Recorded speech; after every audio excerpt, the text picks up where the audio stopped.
Recording in progress. Good evening everyone and welcome to the City of Onkaparinga Council meeting of the 16th of June 2026. We're really pleased to see you all there. We've got deputations tonight, quite a lot of you, so there are some seats for reserve, but also hopefully you can all squeeze in.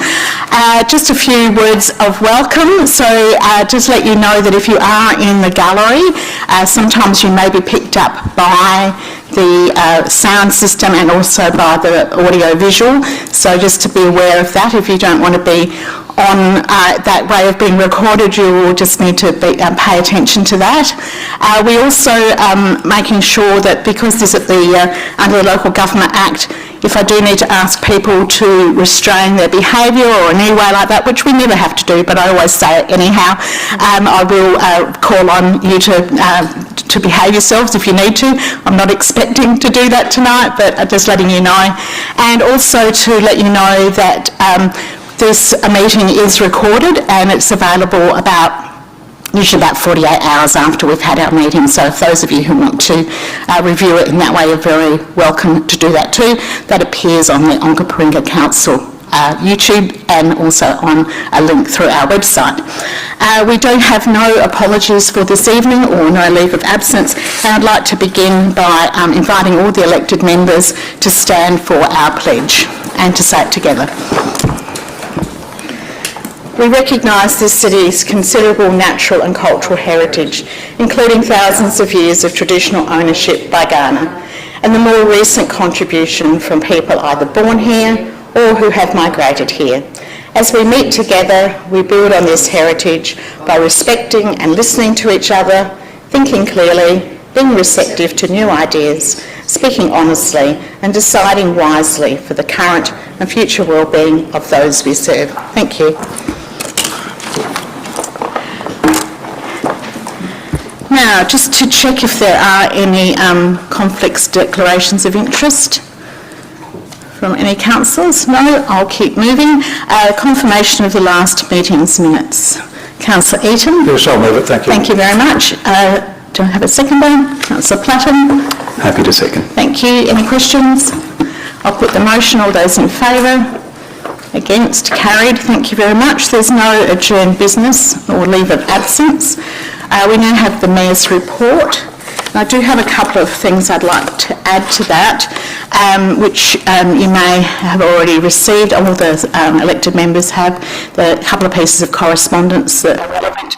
And also today, many of you will be aware that the Parliament has been asked by the Minister for Local Government and the Special Minister of State to create a piece of legislation which would go before the South Australian Parliament for deferring the local government elections until April 2027. And that press release is now available from the Local Government Association, and I'll be including that with the minutes as well. Councillor Bell. Thank you, Mayor. I'd like to move the motion. Do you wish to speak to the motion? Just briefly, just to acknowledge and say thank you to you yourself and the staff for the correspondence that have been sent, and acknowledge also the projects that are nearing completion or commencing that are listed on there, including the Moolanga Aquatic Centre, Hackham East, Collins Parade, Alice Carroll Crescent, Norfolk Vale, the Waring Street, and a number of other items there, including the Kangaroo Recreation Ground pathway that's been asked for some time as well. So, thank you. Thank you. Councillor Eaton. Certainly nothing to say. Another question? Any further questions? I'll put the motion. All those in favour? Against? Carried. I'll just pass that down. Thank you. All right, we don't have any presentations this evening, and so we now move into section 8 of our agenda. So those of you who are following this electronically, we're up to page 25 of our meeting this evening, and our first deputation tonight is from Sharon Mcgann from the Onkaparinga Food Security Collaborative and Gwyn Jolley from the Healthy Cities Onkaparinga, and they are speaking tonight. If you'd like to come to the front, thank you very much. And just a couple of words about, you'll need to press your button to speak. You'll have 8 minutes between you, and at the end of the 6-minute mark you will hear a noise and a ding or a chime, and that will tell you you've got 2 more minutes to go. And are you willing to take any questions from councillors if they have any? Yes, thank you. The floor is yours.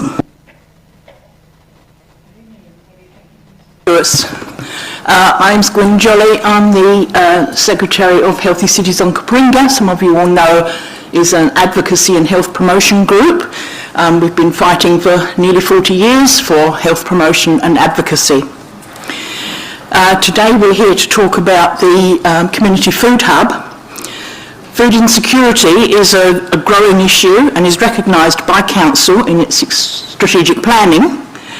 Has huge impacts on health and well-being, the ability to learn, the ability to work and participate in civil society.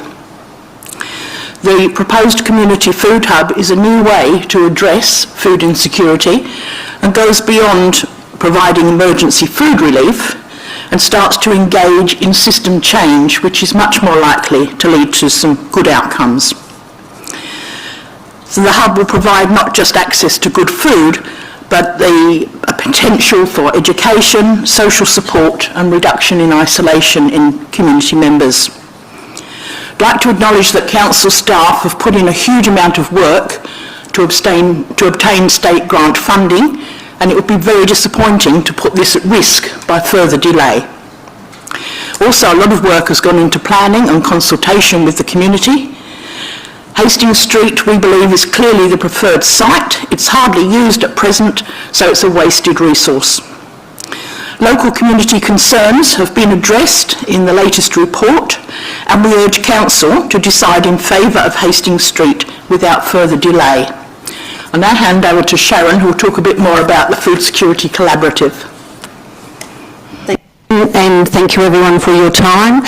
So the Onkaparinga Food Security Collaborative has been operating since 2018. We've got about 10 member organisations. We also have connections with over 30 plus services organisations and a number of community members. And the reports are somewhat anecdotal because people don't identify. There hasn't been specific statistical research, but we're looking at about 6% of the Onkaparinga population being food insecure, which means that on any one day they don't have access to healthy, nutritious food. And as Gwyn's alluded to, it has serious impacts both for children and for adults. And so from the perspective of this proposal, we were pleased to be contributing to the grant and the combination of the council, the food centre at Jeps Cross and Good Shepherd were successful in that grant from Department of Health and Human Services, and again we would really see that money is potentially over $1 million that provides services to the Onkaparinga area over the next 3 years, and that's now at risk because there are timelines that the state government has set for the use of that grant in terms of Hastings Street and in terms of other opportunities where we have asked and advocated for food relief services. There's a beginning period where it takes sort of probably 6 to 12 months for people to understand and to know where those services are. So the concern about multiples and large numbers of people, I think we're only going to see a trickle effect. The other thing that we're really pleased about is it is trying to diminish that dignity issue of people, and what we're finding is it's people who are double income people. It's not people who are no income people, but people who are really suffering with the current cost of living and things like rent and costs going up. So this is an opportunity for people to be able to access in a dignified way. In addition, it's a lovely opportunity for the local community. So with the opportunity for there to be a cafe service, affordable low-cost meals, and then still play area and opportunity for people to have personal conversations. We see that, again, this is trying to bust that myth of us versus them, that there are people who are in need, but any of us can be in need. The vast majority of people can be in need at any one time. The other thing that I would like to say is that it really is a decision that needs to be made now, otherwise we run the risk of losing that funding that is quite well needed and could be very, very well utilised in the Onkaparinga region. So I really encourage you to follow the recommendation and make a decision to utilise Hastings Street, which is currently an underutilised asset, and with the benefit of the funding coming from the state government and the council providing in-kind funding. It means the council is not necessarily forking out dollars, and therefore ratepayers are not forking out dollars for us to receive this benefit for, which can be utilised by the whole of the community, not necessarily a subset of the community. So I encourage you to say yes to the recommendation. Thank you. I'll just see if there are any questions from councillors. Councillor Greaves. Thank you, Mayor, and thank you, Sharon and Gwyn, for coming along tonight and I guess unpacking from your perspective where you would like to see this to go. I think our report is quite clear, and certainly the statistics are quite clear, that food insecurity is indicative of growing need within our communities. And while I appreciate it's probably largely anecdotal, I'm wondering if you're able to provide us with an idea of, who is actually accessing these kinds of services. Do you want to go on there? Yep. So who in the sense of, so if we utilise them again, it's the trying to make a distinction between the emergency food relief services.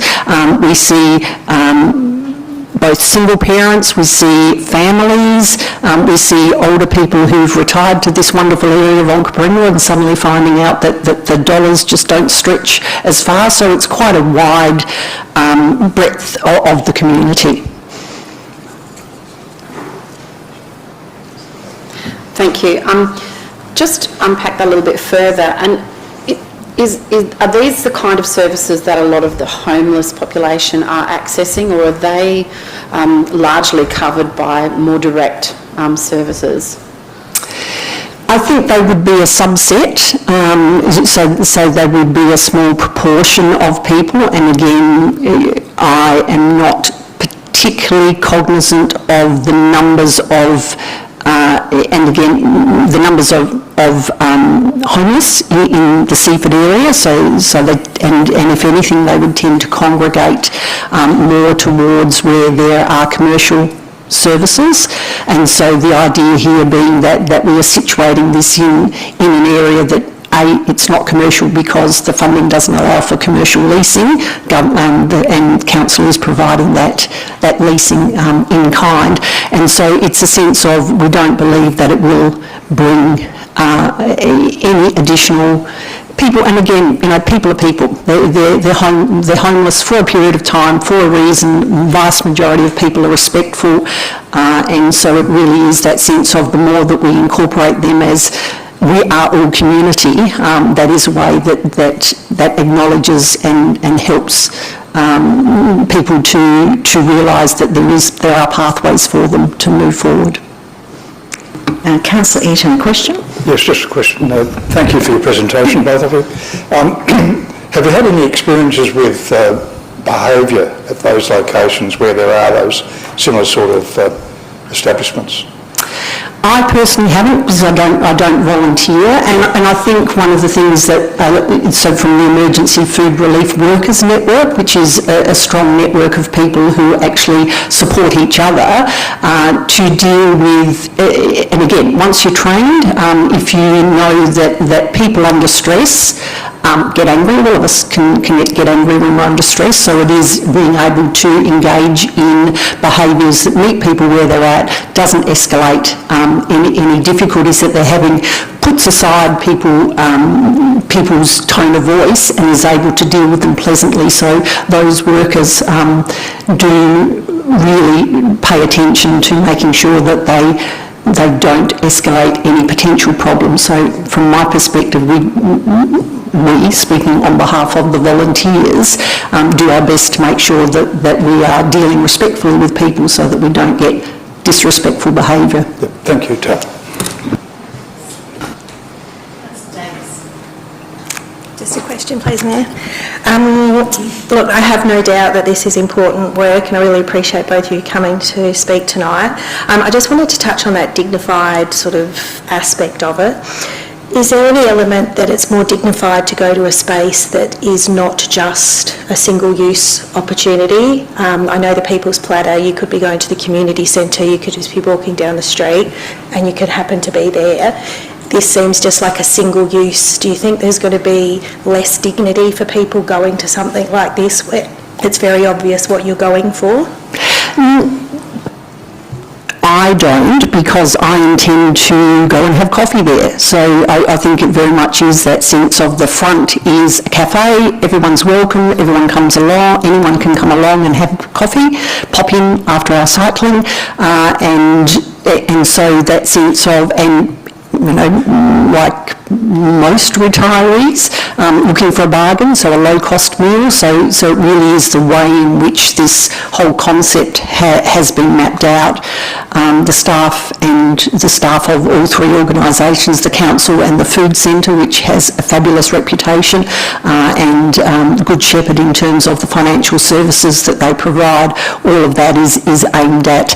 It's a well-rounded service, so it's not going to be badged as a low-cost supermarket. It is a community service that anyone in the community can access. Councillor Chu? Thank you for coming along tonight. Is it safe to say that food security is getting worse across Onkaparinga?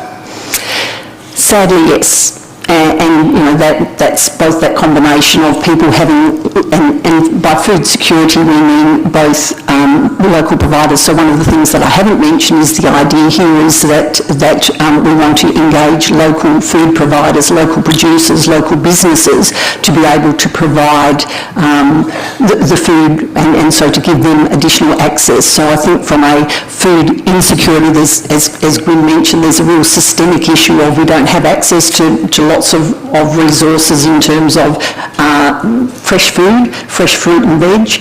We don't have much in the Seaford or Dinga area of fresh fruit and veg apart from the major supermarkets. So I think food insecurity is getting worse on a number of fronts. So it's not just about a certain cohort of people, it's about a wider, and so one of these is accessing a wider cohort of people who would love to buy local, love to buy from local producers. At the moment I go up to Mount Compass for butcher because the butcher at Aldinga is closed, or Willunga, so to have something at Seaford that is in a nice community-minded, and that's is part of the idea of a social supermarket, is that the profits go back into the business, so that over time the business of running a supermarket and the services don't require so much grant funding, but it does take time to set that up.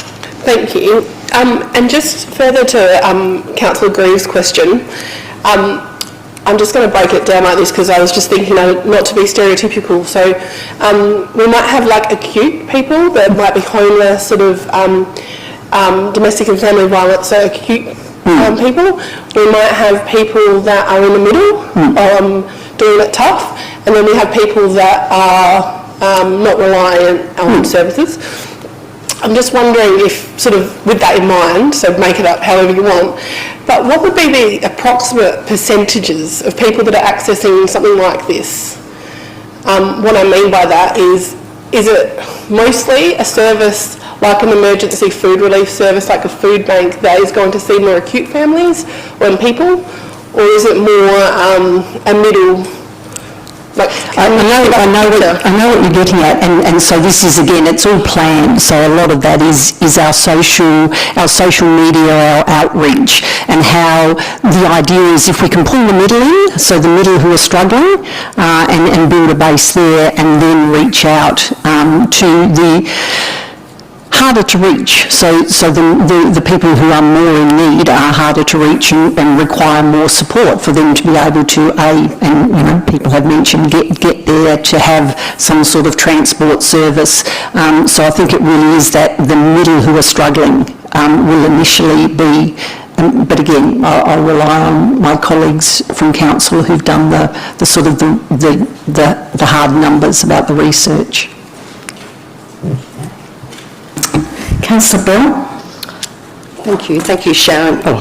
Thank you, Sharon and Gwyn, for your deputation.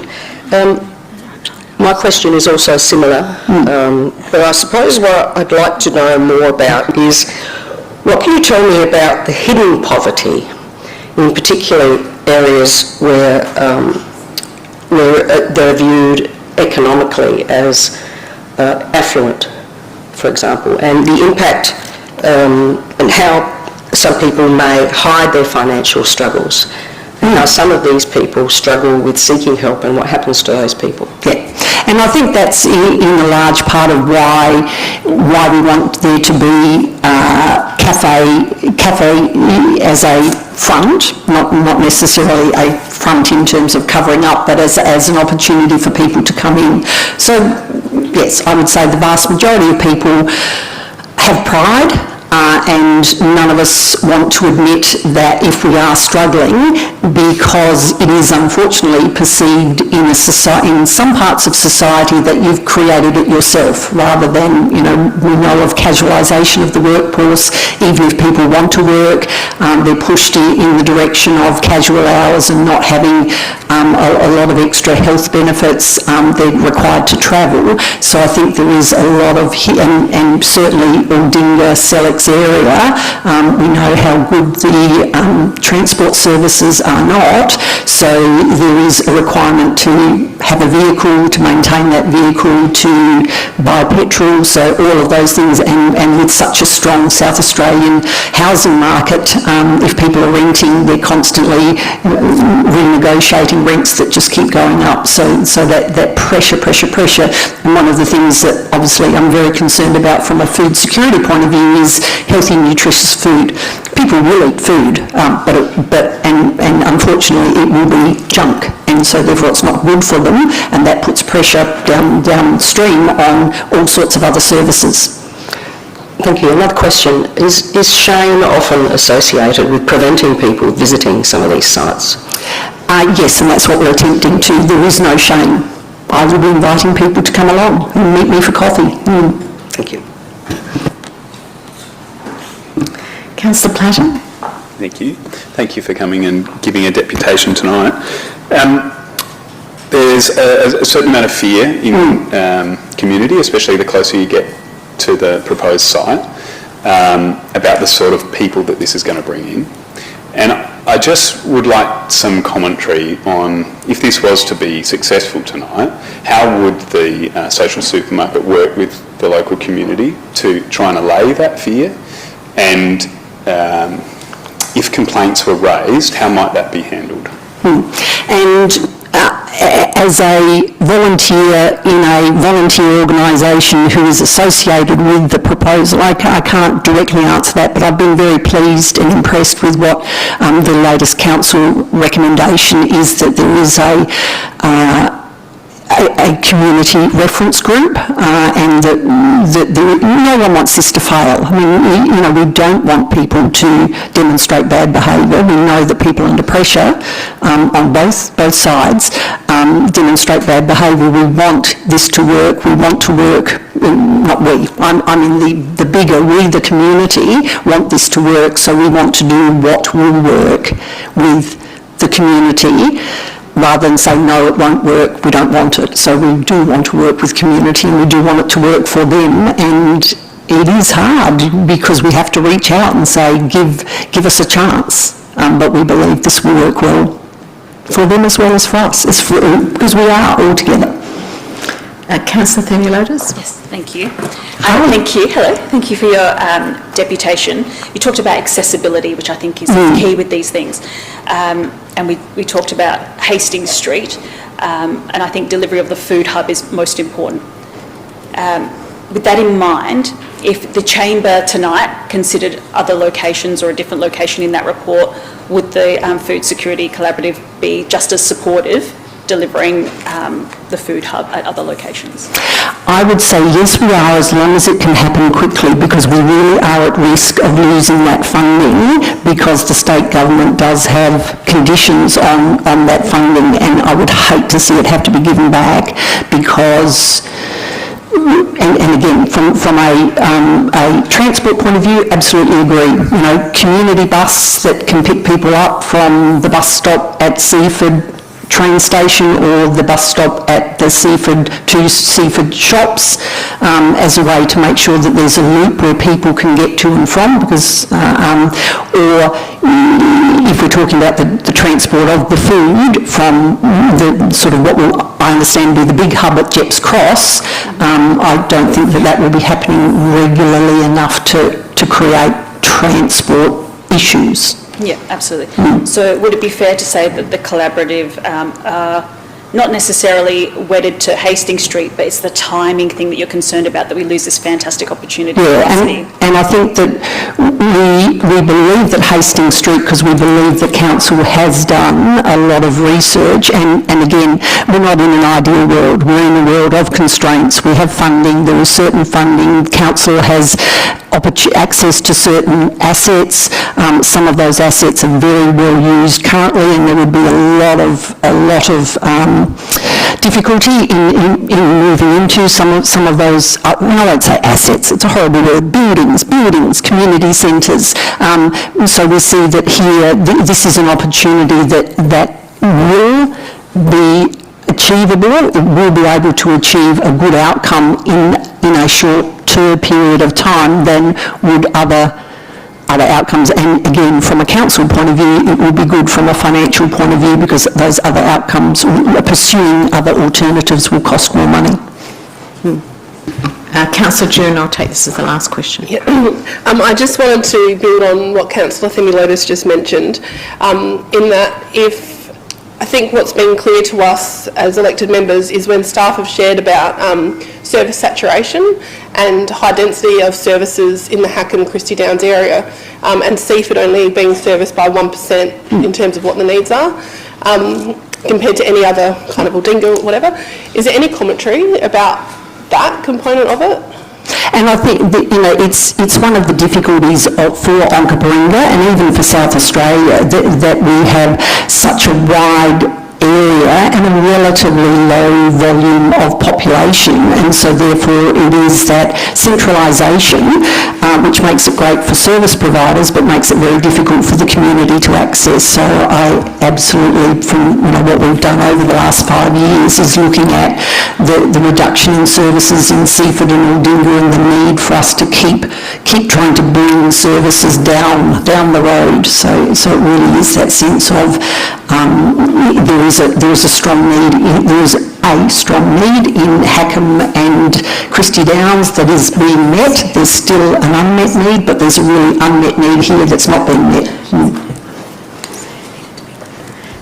A quick question, Councillor Bell, very Thank quickly. you. We have just other briefly, if you could summarise what are the broader benefits and opportunities for the community in the region?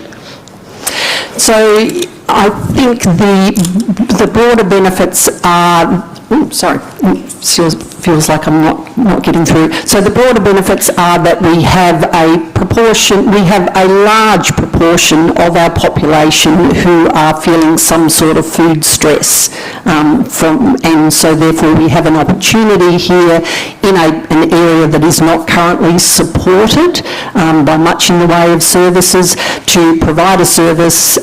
We have the benefit of there being substantial funding for a period of time. One of the troubles that not-for-profit organisations face is 1 year of funding, boom, gone. What do you do after that? So 3 years of funding allows an opportunity for a well-needed service, and again, I reiterate that it is a service that can be used by the general population, so it is a service that has multiple benefits in terms of allowing that sense of us is them.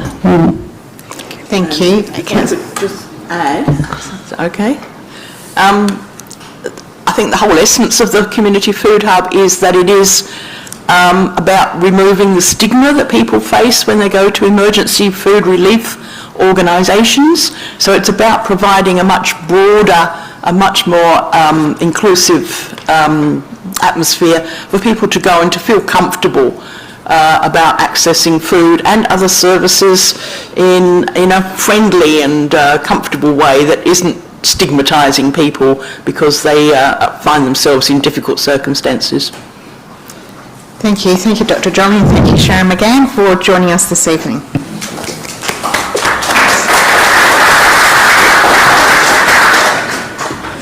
If you'd like to take your seats again, I'll invite the Food Centre, James Chapman and Vita Maiorano from Good Shepherd Australia to join us.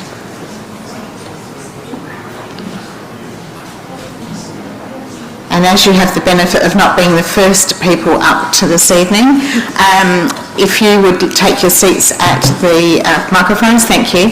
And together you two also have 8 minutes between your organisations, and you will hear a bell at 6 minutes. The previous deputation didn't get to that moment, so you have missed the opportunity of hearing the bell.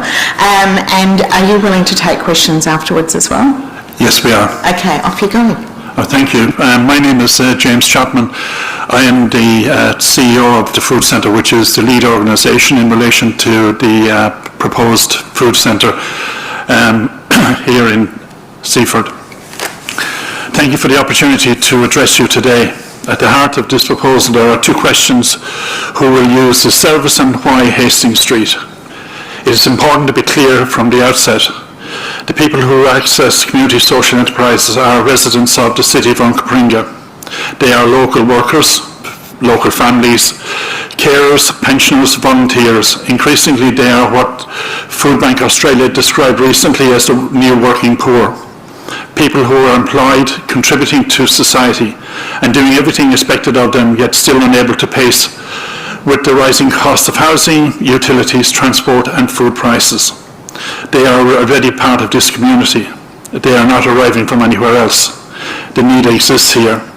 This is a local response to a local challenge. Council is therefore an important distinction between perception and evidence. The perception suggests that services of this nature create issues. The evidence shows they create solutions. The perception focuses on visibility. The evidence focuses on outcomes. Your responsibility today is not to choose between opinions.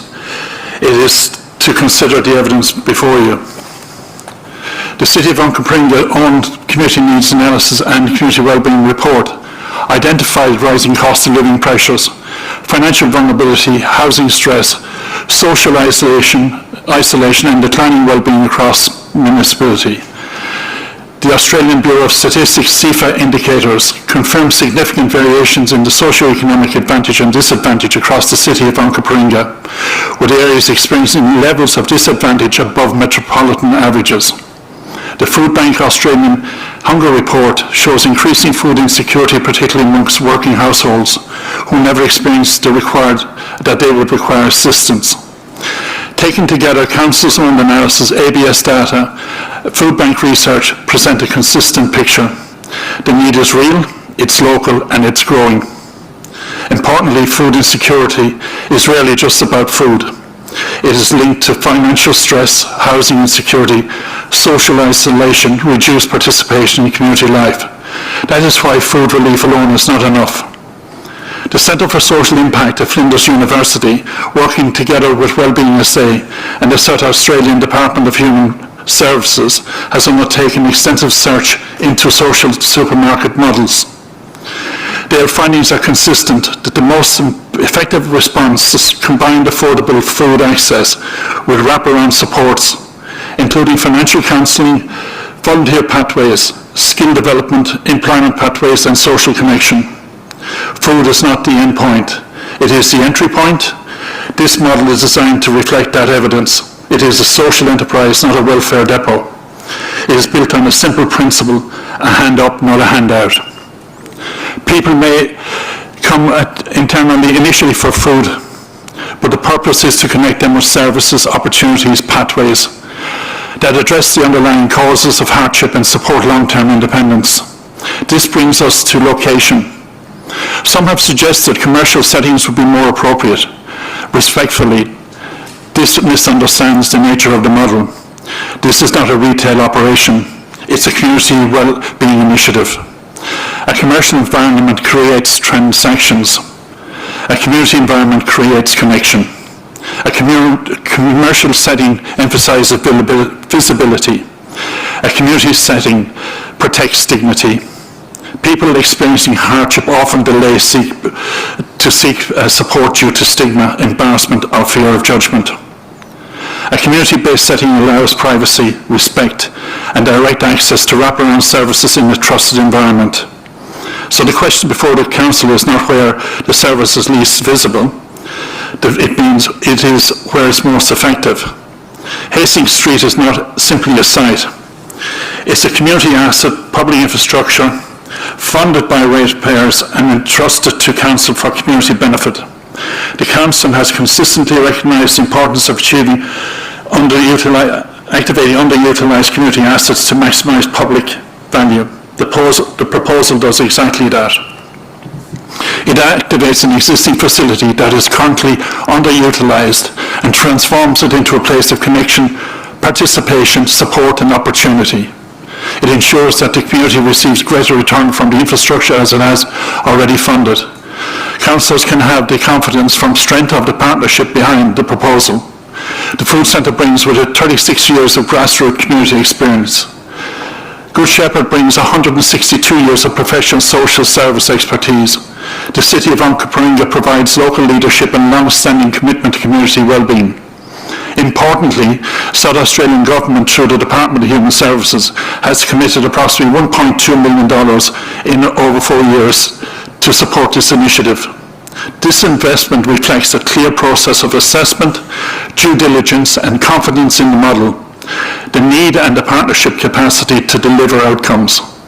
This is not an untested concept. It has evidence-informed model support by research, government investment and social enterprise. Councillors, this proposal is a solution grounded in evidence, a solution supported by council-owned analysis, and a solution enforced by ABS and data from Food Bank, a solution validated by government and investment.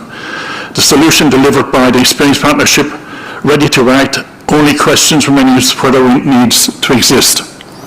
The evidence already answers that question. This is not simply a decision about a building. It's a decision how Council uses its assets to respond to community need.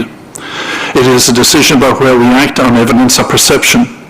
It is a decision on whether we invest in a stronger, more connected and resilient community. Food by reason someone first walks through the door, but dignity, opportunity, connection, hope are the reasons that they walk back out. This initiative is local response to a local challenge. Thank you. Thank you, James.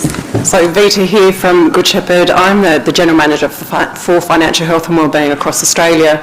And for Good Shepherd, we see this opportunity as something of investing in a social supermarket that is asset investment. We're investing in a community asset and in the people in the community.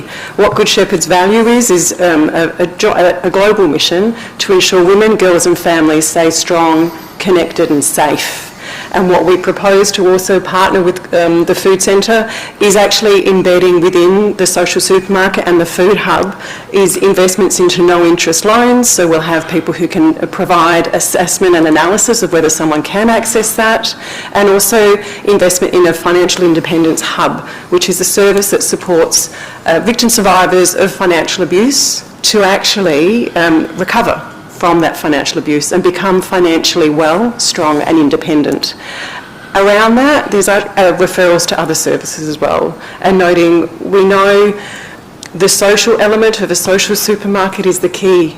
Social capital is what brings strength, and that cafe out the front is actually the first call to actually enable people to have a conversation that is safe and trusting so that they can disclose their stress. Thank you. I'll just give people an opportunity if they've got a question. I might just ask one while they're finding their notes.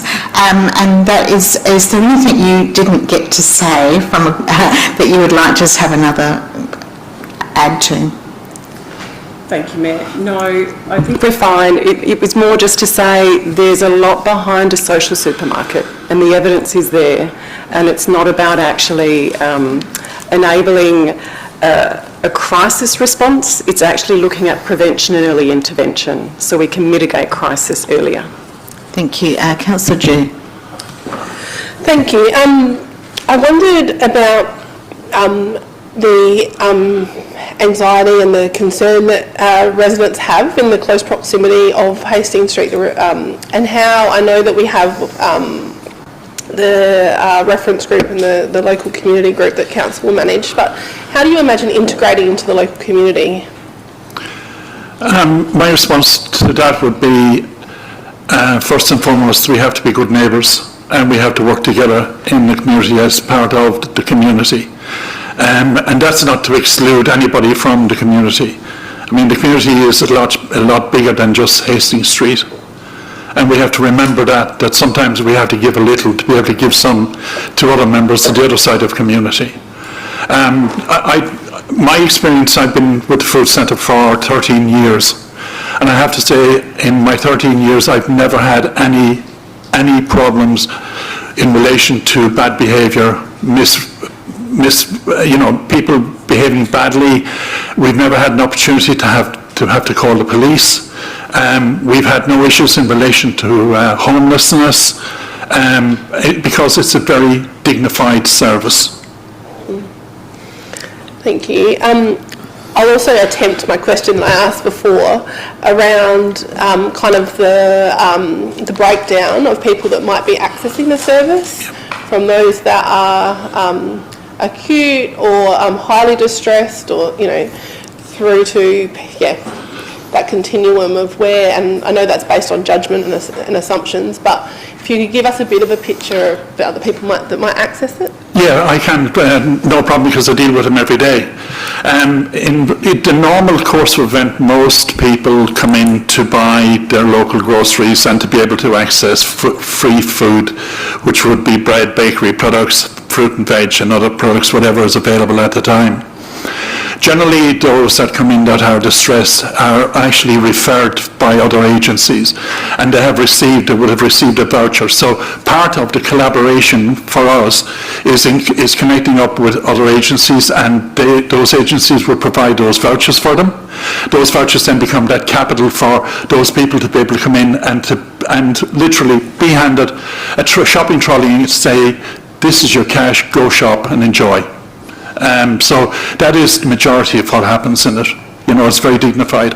I've seen some wonderful things happen in relation to people helping out people. And I have to say, I've always said that the poorer they are, the more generous they are.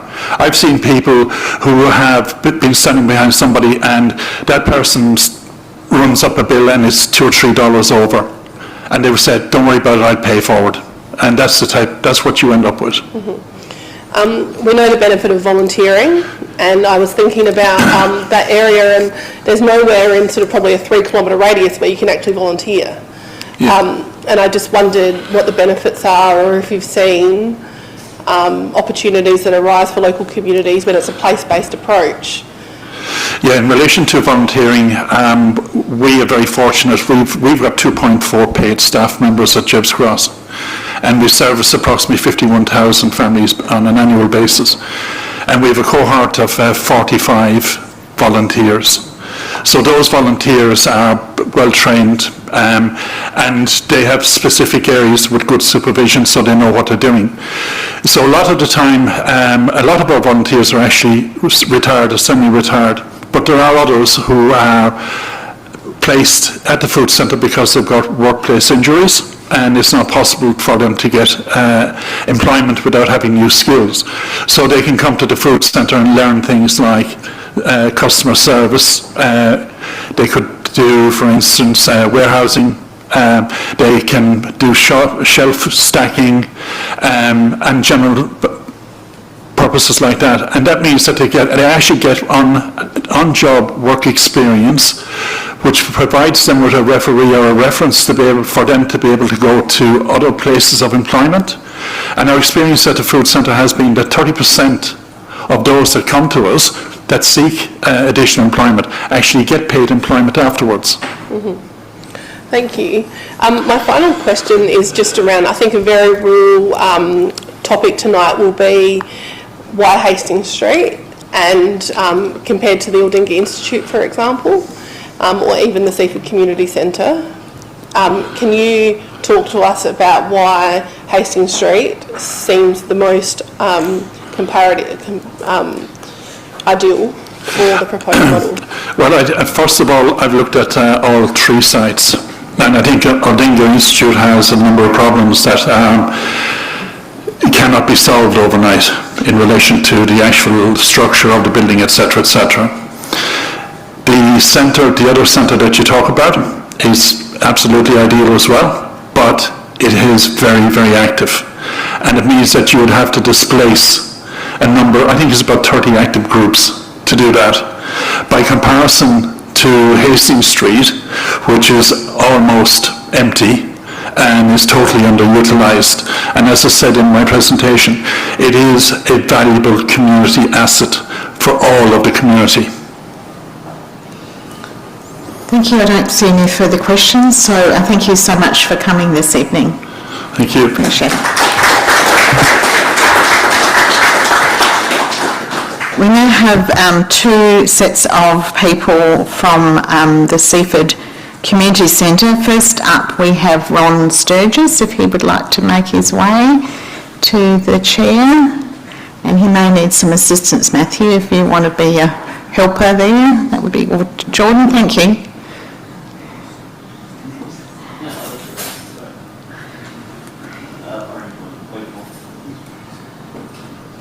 We might swap the chairs over, yeah, thank you. And so, Ron, we also have a whole group of people, Yuki, Fariba, Michelle and Clare. So you have 4 minutes, and then they'll also have 4 minutes together. So I'll just, we'll split this into two so that, you've got that? Yeah. So that we can make sure that we have equal time. So Ron, you've got 4 minutes and off you go. Thank you very much. My name is Ronald Gordon Sturgess. I'm 90 years of age. I'm here to represent the indoor carpet bowls, which we've been going for close to 2 years. We have a wonderful group, we're very happy. At the premises of the Seaford Local Hall, have attended since 2024. We have a membership of about 16 carpet bowlers. 2 of our members arrive in disability motor scooters. We have people with dementia that come along from at Aldinga and we teach them. I happen to be the coach. There are other functions taking place, of course, at the same hall. If we ever have to locate, in my opinion, we could lose members.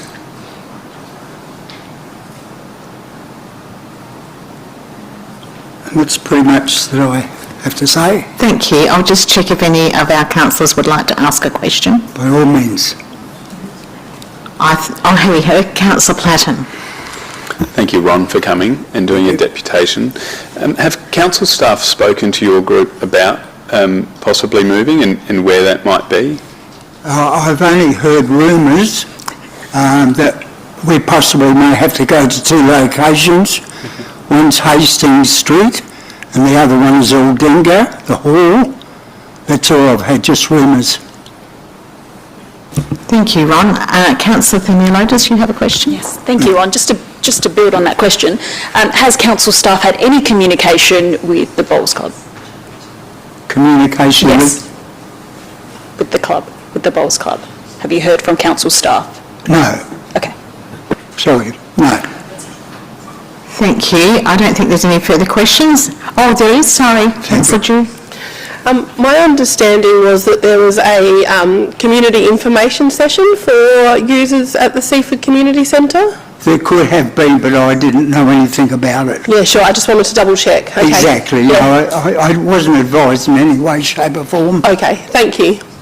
Thank you, Ron. I'm going to invite the others up now, so if you'd like to go and sit back down, and I think Jordan, Councillor Pritchard will help you.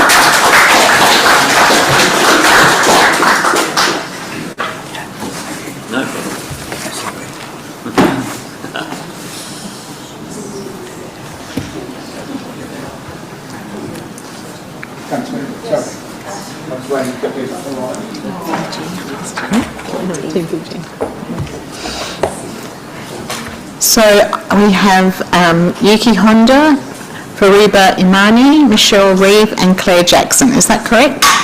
And you've got 4 minutes between you, so I'm working on the assumption that you've all drawn straws or whatever, or one of you or two of you are speaking. Can I have an indication? I think all 4 of us are speaking. Okay, so you've got 4 minutes, so you can work that out. There's an extra 2 minutes. No, I'm sorry. Excellent negotiation skills on your part. Who's speaking first? Can you press that little in front of you? Thank you very much. And just say your name when you start. Yep. Good evening, I'm Clare Jackson.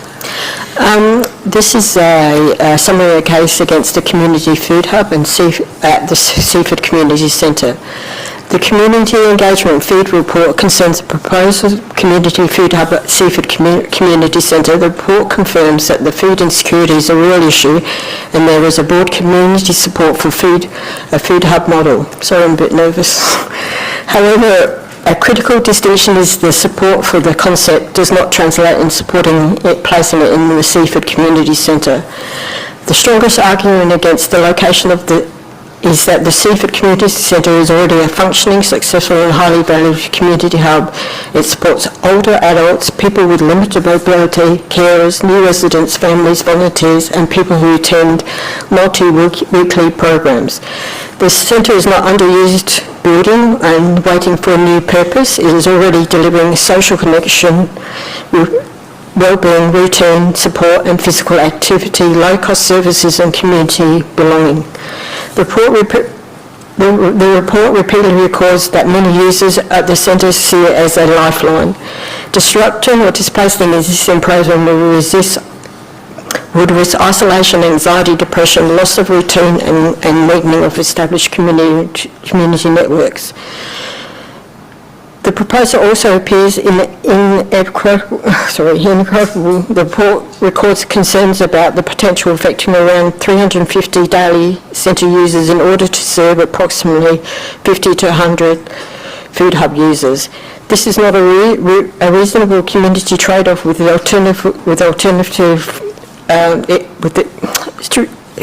community trade-off where alternatives exist.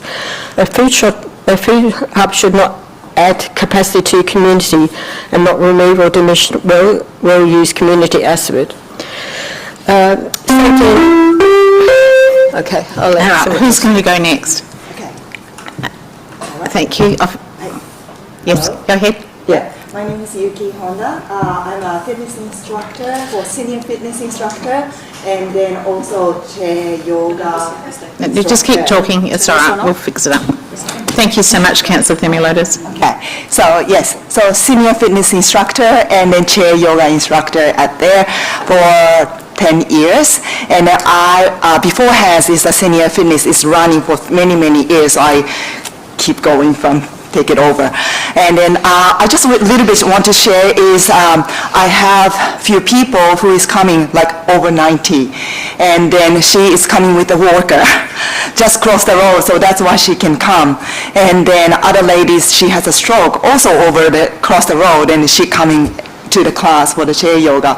Another guy who can drive just because of very close, he's 92, and then he's doing the senior fitness for 20 years, more than 20 years, and he changed it to chair yoga now, but he can meet all the ladies from senior fitness, so he comes and have chat, coffee, and then everyone has like a beautiful meal there, op shopping, all those things is combined at Seaford Community Center. So if we have to move, it's totally, we can't change that.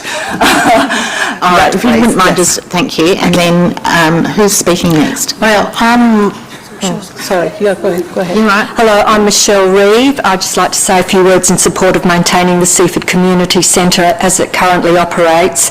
The activities I participate in generally attract the more mature demographic. As an ageing population, we are encouraged to keep physically and socially active, and the roll-on effect of individuals implementing these regular pursuits is beneficial for everyone. Please consider the ramifications on the health system of an ageing population not looking out for their overall health and well-being due to the omission of their local community venue.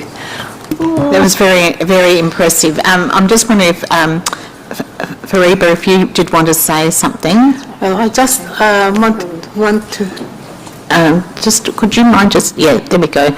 We'll just give you a minute, just to be fair. Off you go. Okay. I just want to say that I'm one of the students of Yuki, and these yoga classes are not really only for seniors that they just want to have fun. They are really recreational, and they're like a community service. And for lots of us, I mean, I can't travel, but I know that lots of other students, they can't travel for too far. And if this location changes, lots of students won't be able to benefit from this course, which is, I recommend all of you to try it once and see for yourself how beneficial. I was bedridden, and this lady saved me. That's a very good endorsement. I noticed Councillor Platten, did you have a question?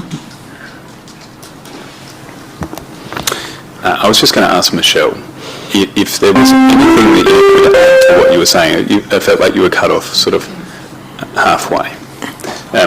Yeah, and just a quick sort of summary.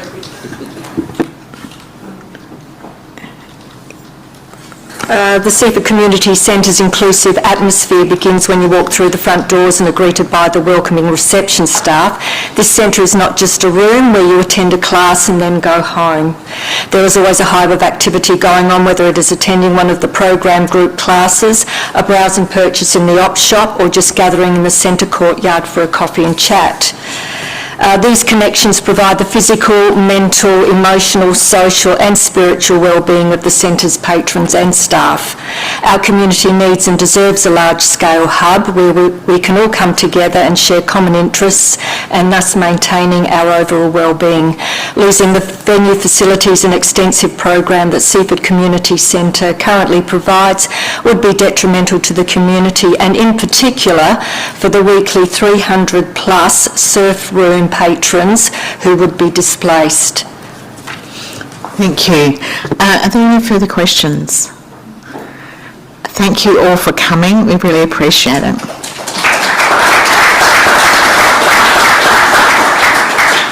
Our next deputation is also shared, and we have Aaron Briggs and Tom Mayfield, if you'd like to come up.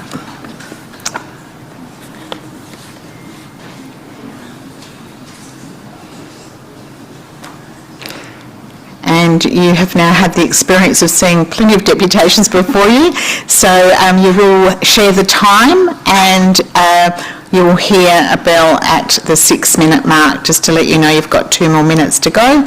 And if you press the button in front of you, who's going first? Excellent. Off you go. Your time starts now.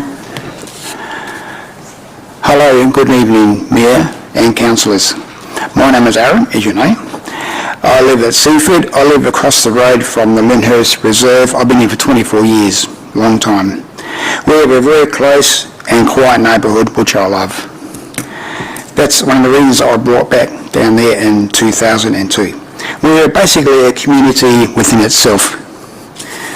As you know, we don't live too far from two large supermarkets with adequate parking for customers and delivery trucks, which is in our commercial zone. Which leads me to talking about the proposed food hub for Lyndhurst Reserve, which is obviously a residential area. Certainly food hub is a great way to get food to disadvantaged people, but the impact will definitely change the ambience and safety of our beautiful neighbourhood. No one can dispute the crime rate will rise with influx of unknown, unfamiliar people, 6, maybe even 7 days a week, maybe, while a lot of us are at work. You know, our homes are unguarded. We've got no idea who's going where. Every neighbour I have spoken with is unhappy and concerned about the foot traffic through our reserve and along Tim Street to bus stop 80 or 81, which is the closest bus we have. Council, we ask you to please reconsider the food hub site for our own well-beings. Thank you for Lyndhurst locals. Thank you, Aaron. Thank you. Off you go, Aaron. Right, good evening Mayor, councillors and council staff and ward councillors Lauren and Paul. My name's Tom Mayfield. I live on Lyndhurst Road, directly opposite Hastings Street Community Hall and the Reserve. I'm also a leader in a large public secondary school in this community as well. Through my role, I work closely with schools and families across the southern region and regularly support young people and families experiencing financial hardship, housing insecurity and food insecurity. For that reason, I want to be very clear from the outset, I support the establishment of the Community Food Hub. I understand the need for this service and I see it firsthand through my work. My concern is not whether a food hub should exist, my concern is whether Council has been provided with sufficient and reliable information to conclude that Hastings Street Community Hall is the most appropriate location. Tonight I respectfully ask councillors to not proceed with the Hastings Street location for the food hub and instead undertake a genuine reassessment of alternative locations. This decision tonight is significant. It's public money, public assets, staff resources and grant funding that's invested into the project. Council therefore has the responsibility to ensure that the food hub is located where it will have the greatest impact and be the most accessible to the people who it's intended to support.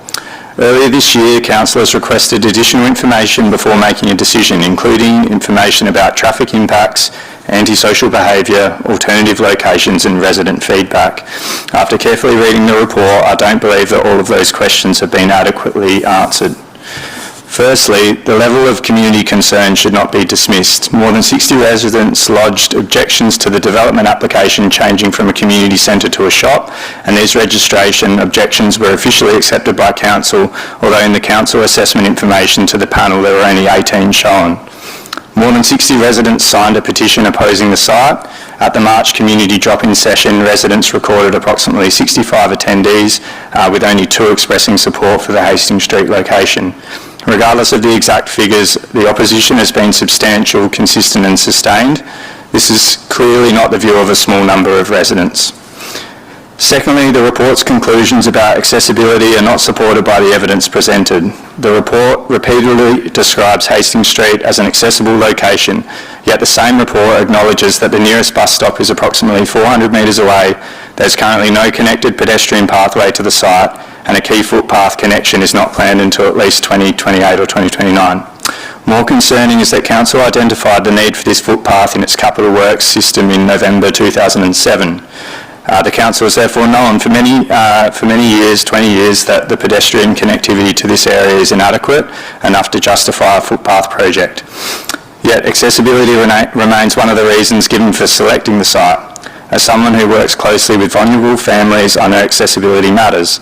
A food hub should be located where people can safely and easily access it from day one. The report also relies heavily on census data from 2021 and food bank mapping from 2022.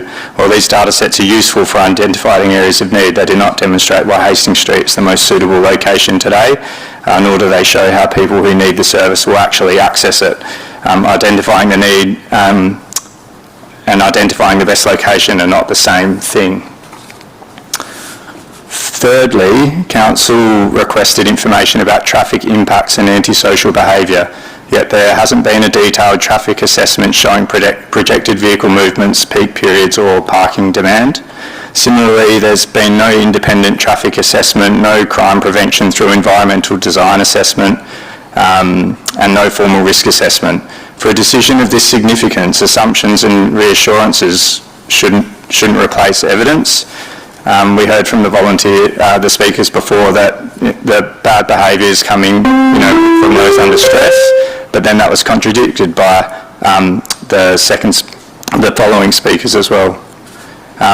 Finally, alternative locations have not been assessed to the same standard as Hastings Street. The report shows that Hastings Street has undergone a detailed investigation, planning assessment, public notification, development application processes and council assessment panel review. At the same time, the report acknowledges that some alternative locations would require audits, architectural investigations and heritage assessments that haven't been undertaken. In effect, Hastings Street has been fully investigated while other locations have not.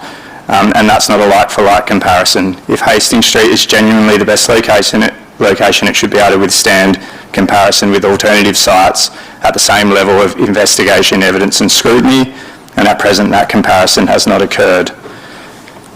In closing, I support the establishment of a food hub and the important work it will do for families experiencing hardship. However, I don't believe the report provides sufficient evidence for Council to confidently conclude that the Hastings Street Community Hall is the most appropriate location. Given the level of community concern and the unanswered questions regarding accessibility, traffic and safety, and the unequal assessment of alternative sites, I respectfully ask councillors not to approve Hastings Street as the location for the food hub tonight, and instead undertake a transparent reassessment of alternative locations. Thank you for your time and consideration. Thank you. Both happy to take questions? Sure. Councillor Fisher. Thank you, Mayor, and thank you, gentlemen, for your presentation or deputation tonight. I've just got two questions. They're quite direct. What's the current impact of the community centre traffic on you? And I'll talk about people that come and go. It's very light. Would you mind just pressing a button for us? Thank you. It is very light. If I'm out the front of my house, a car goes past, I don't know who that is. Generally, and that's it. It's very, very light. And what are you well, I only have three questions now, please. Go ahead. What is your anticipation if it was made a food hub? I would like to say that there's an estimate in the report of 50 to 100 visitors per day, and when I've looked at where that number comes from, there's really nothing to it's just an estimate. So really, we don't know. I guess my concern with the location is that it's not used much at the moment. Yep. Probably because it's inaccessible. It's not a location that people can get to easily, and it's in a residential area. So, if we want the food hub to be successful, it primarily needs to be in an accessible location where people want to go to access it or will go to access it. And at the moment, with that underutilised facility, as it was described before, and there's a reason for that, and it's likely around accessibility. Is my opinion anyway. Okay, and my final question is, what is your main concern in relation to the establishment of the food hub there? What's your main concern? I think for me the main concern is putting it in the right location where it's going to meet the needs of the people who are going to be accessing it. If there is increased traffic to the area, that will put pressure on the neighbouring streets around it as well, and I guess change the feel of the area, but primarily it's around putting a service in a place that is going to be most accessible for me. Yeah. Aaron? Add to that, yeah. All from here is a lot of security. Yes, the homeless people probably will end up going there because that's where a lot of this food hub can go, which is good for them. But they end up even staying in the park, in tents, and so on. And there's no toilets there. So that's the worst kind of scenario. They just stay there for a cheaper food and they just won't go home because there is no home, which is really sad. All right, thank you. Thank you. Councillor Themeliotis. Yes, thank you. I've got a couple of questions, both for Tom and Aaron, so comments on both would be great. I want to ask you about the communication with council. So when did you first find out about this? How was the communication? Because I've received over 40 emails probably from your neighbours, so I want to talk about the sort of communication and interaction with council. For me, it was the letter drop. I can't remember the exact date, but that was in the report. So I know by then the funding had already been secured and a site had already been selected. So to be, I guess, informed of that after decisions have been made is quite challenging, considering, you know, we're the people living in the community. Okay. So if council choose to go ahead with Hastings Street tonight, what's your opinion on that? If we decide to approve it and go ahead? What would be the next steps for residents? What's your opinion? Well, the residents would be absolutely fuming. They would not like it at all. I've not had one where I go walking the dog. In the last few weeks we've been doing that, and everyone is concerned about the traffic.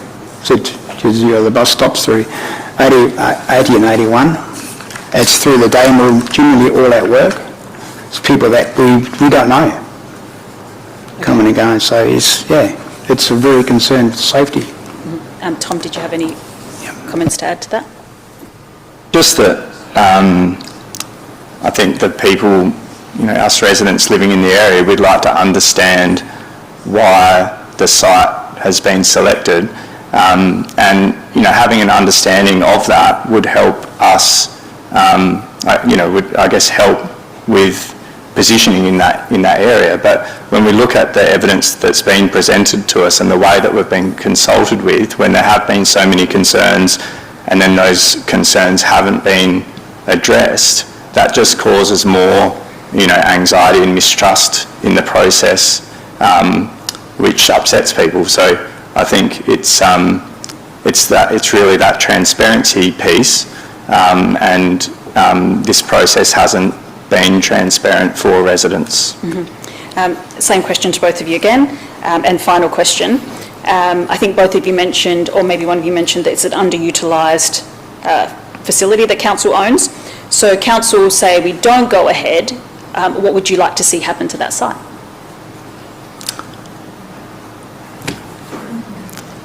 Do you want to answer that? More community people use it. Yeah, for ballet, in what sort singing, of capacity? Your dancing type stuff, just singing. We've had stuff before. I think yoga's been here at one stage. It's so quiet here, it's beautiful. That's why I bought my house here, 'cause it's so nice and quiet. So you're more like the residential area. Yeah. Tom, Yes. do you have any commentary to that? I think it's just like the groups that are happening at the Seaford Community Centre or other community centres would be perfectly positioned in a site like that one. And I'm not talking about displacing from the Seaford Community Centre, I'm just talking like for like in terms of the types of suitable programs to be running out of a building like that one in the area that it's located. I know at the drop-in sessions where, you know, there were 60 or so residents, there was lots of talk around alternative uses for that building, from yoga to dance to some mothers were talking about running an art club out of it, but, you know, this is all just speak around possibilities, and I think the increased focus on the site has got people thinking about how it could be being used, but clearly with this proposal with using it for this service, that none of these things could happen if it is used as a food hub. Okay. Sorry, just a subsequent question, because you've mentioned running maybe a load of other different programs that aren't a food hub, which would also attract, obviously, patronage, which is part of the issue for a residential area. How would that work better than a food hub?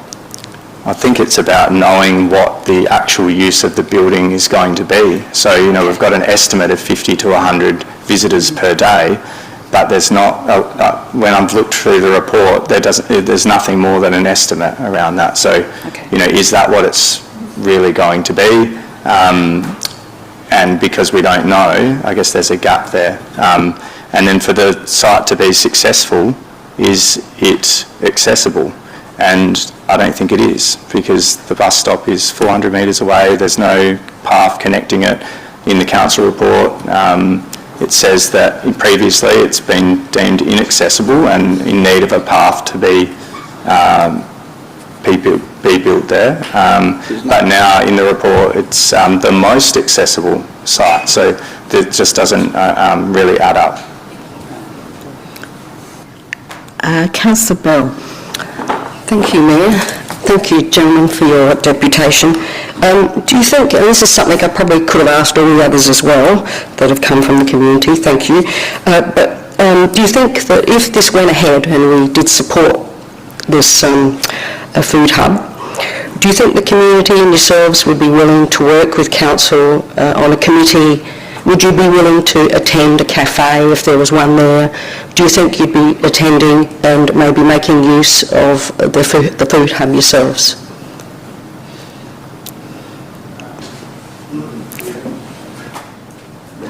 The Mayor, so. Yeah, 24 years, that's right.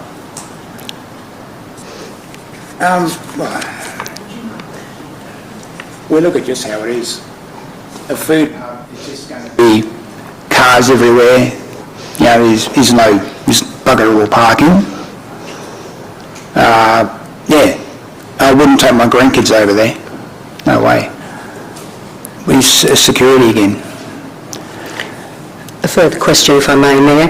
You have mentioned crime and you have mentioned that you're concerned about security. Yes. Have you experienced in that community a lot of crime? No. No? No. Respectfully, I'm going to ask you another question, and it's not because you've met, I could have asked all the others the same question, but I'm asking you, are you aware of the vandalism, the crime that's occurred very recently? I have heard about it, but I did not see it. Yes, I did. I went around the next day on my push bike after work, and it was gone. Okay. You realise that it's occurred twice? Yes. Do you think most of the community are aware of that? Probably not. I only knew about it because I got an email come through. And I go, oh, who's this? And my neighbour, she knew about it, and she went and saw it, and she took photos of it, and she said, oh, you know, there's some pretty bad remarks on there about doing stuff to the building. And does that concern you? Oh, yeah, absolutely. It's terrible.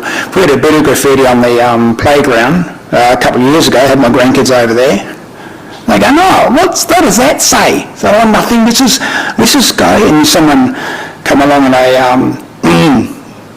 a council truck really quickly and started getting into it, going, oh no, there's if this and if that, and no, it's not good. That's very rare.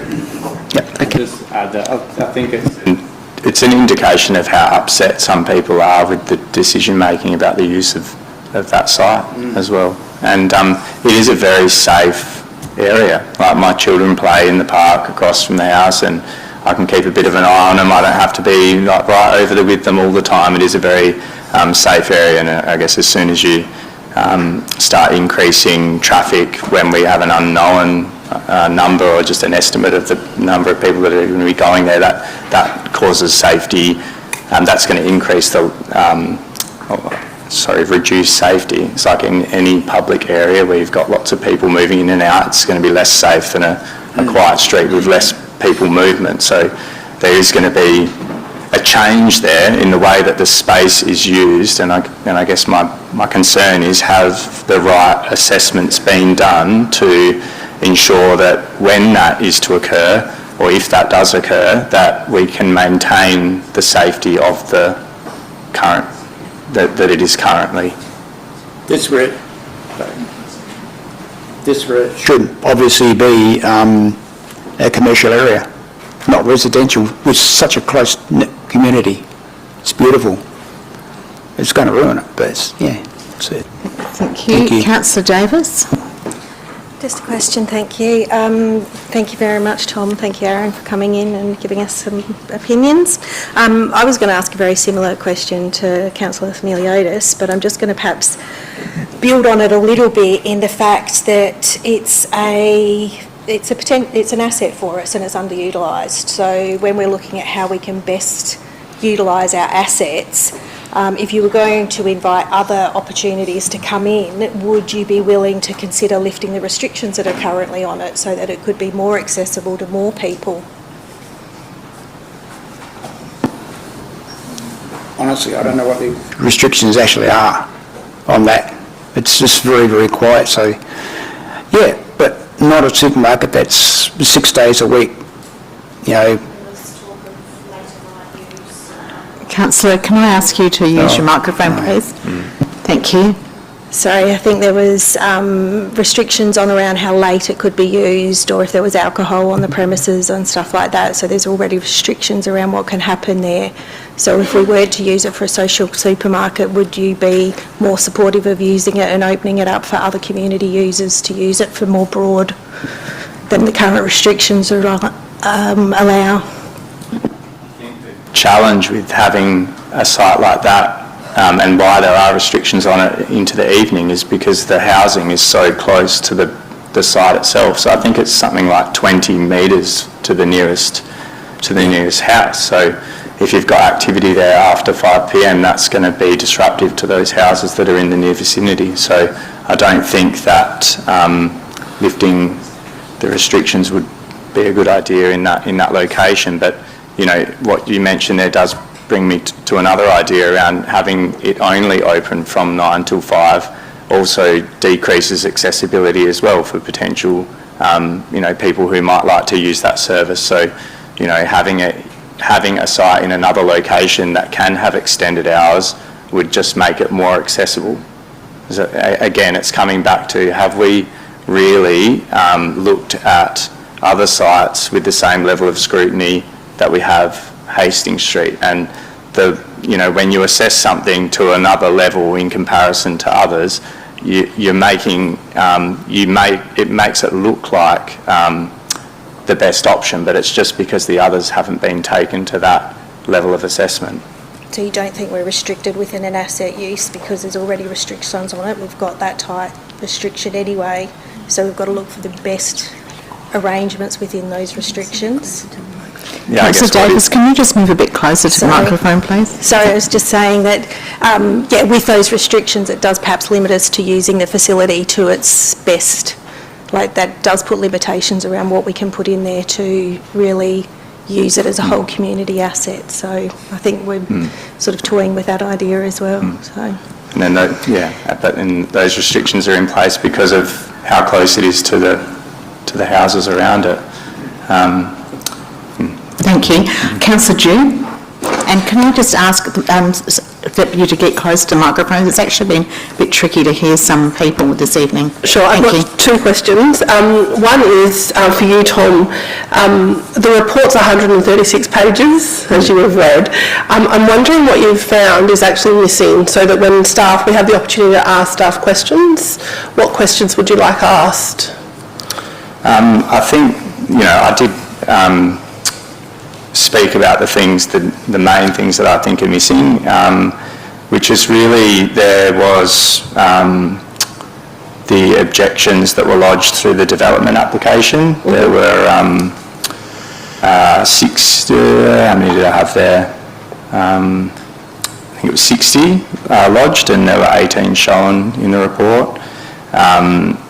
There was lots of assumptions made and estimates, so estimates around how much traffic it will receive, I guess claims and reassurance around how antisocial behaviour would be dealt with at the site or minimised at the site without any clear assessment of that, or how any crime prevention through design or techniques could be used to minimise possible crime, and also just that looking at how the assessments of all the sites that were looked at so far, that the Hastings Street Hall got the most attention. Probably next would be the Seaford Community Centre, and then there was investigations that begun into the Aldinga site, and due to challenges with investigating and costs in investigating those further,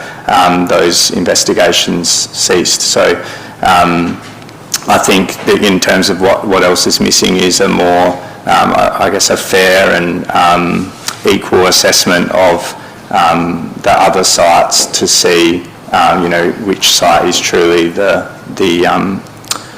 best, and the information about accessibility of the site seemed to contradict itself in the report, that initially that site was deemed inaccessible and now it's deemed the most accessible, which is something that it stood out to me as something that would need further investigation.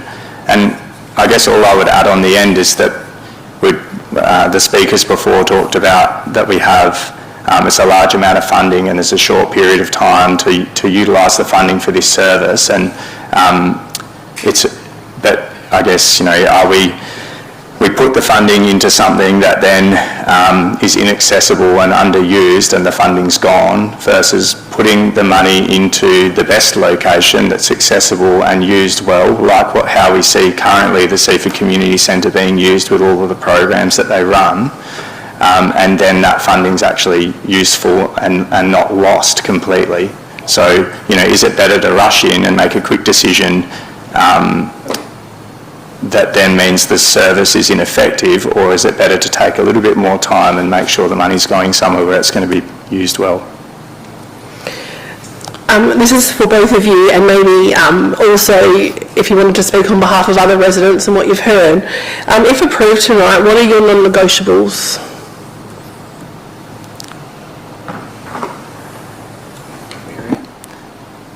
Look, I haven't really thought past it being approved. I can't really see it going. I can't see it going in there. It's just it doesn't make sense to me.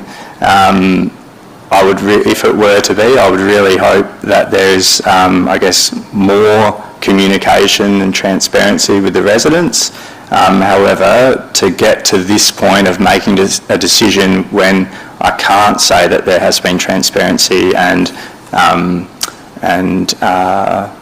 true consultation with residents, I don't think we should be making a decision right now.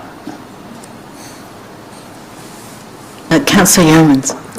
Yeah, just a couple of quick ones because I'm mindful of the time. Thanks for coming in, Tom and Aaron, and giving us your presentation. A couple of things I've taken out of your discussions, Tom in particular, is just your concern about the location and getting the location right for this sort of initiative, and also around the decision making and the community engagement that you just sort of spoke to before.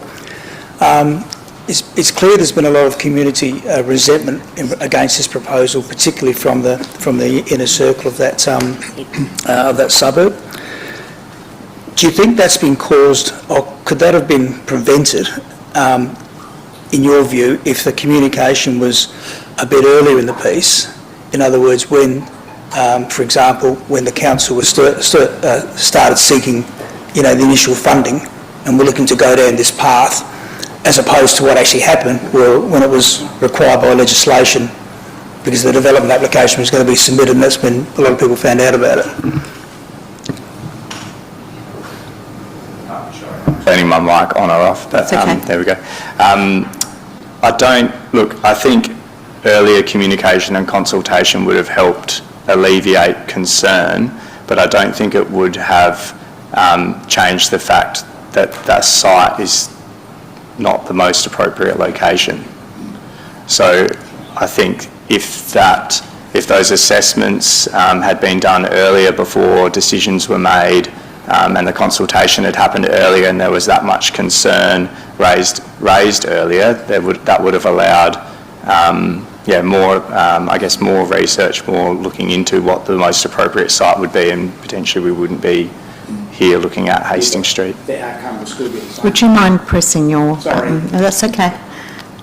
Just for recording purposes, it's important that everyone gets heard. Yeah, the outcome will still be the same. It's still a wrong location. Between the community engagement piece and the sort of resentment piece, and whether that was sort of aligned. So, no, thank you for that. Yeah. Thank you both for coming this evening. We appreciate your time. Thank you. Thank you. And just to remind the Chamber and the people in the gallery, this item is at 10.1 and it's also supported the item at 13.1 where we have a petition as well.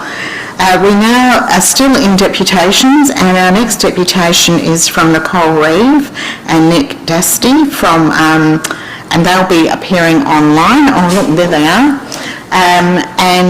Just to remind you both that you've got 8 minutes, and if you wouldn't mind just introducing yourselves to the chamber, and I'm just checking that everyone can see them. Yes. Okay. I will stop talking and it's over to you both.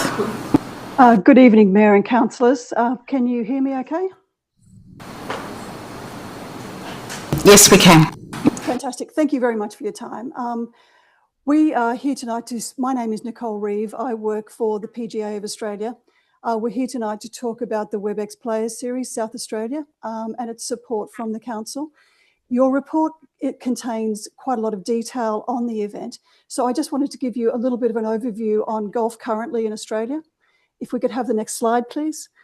Currently, 4 million Australians played some form of golf in the last 12 months. On average, new golfers are 11 years younger and 60% are women.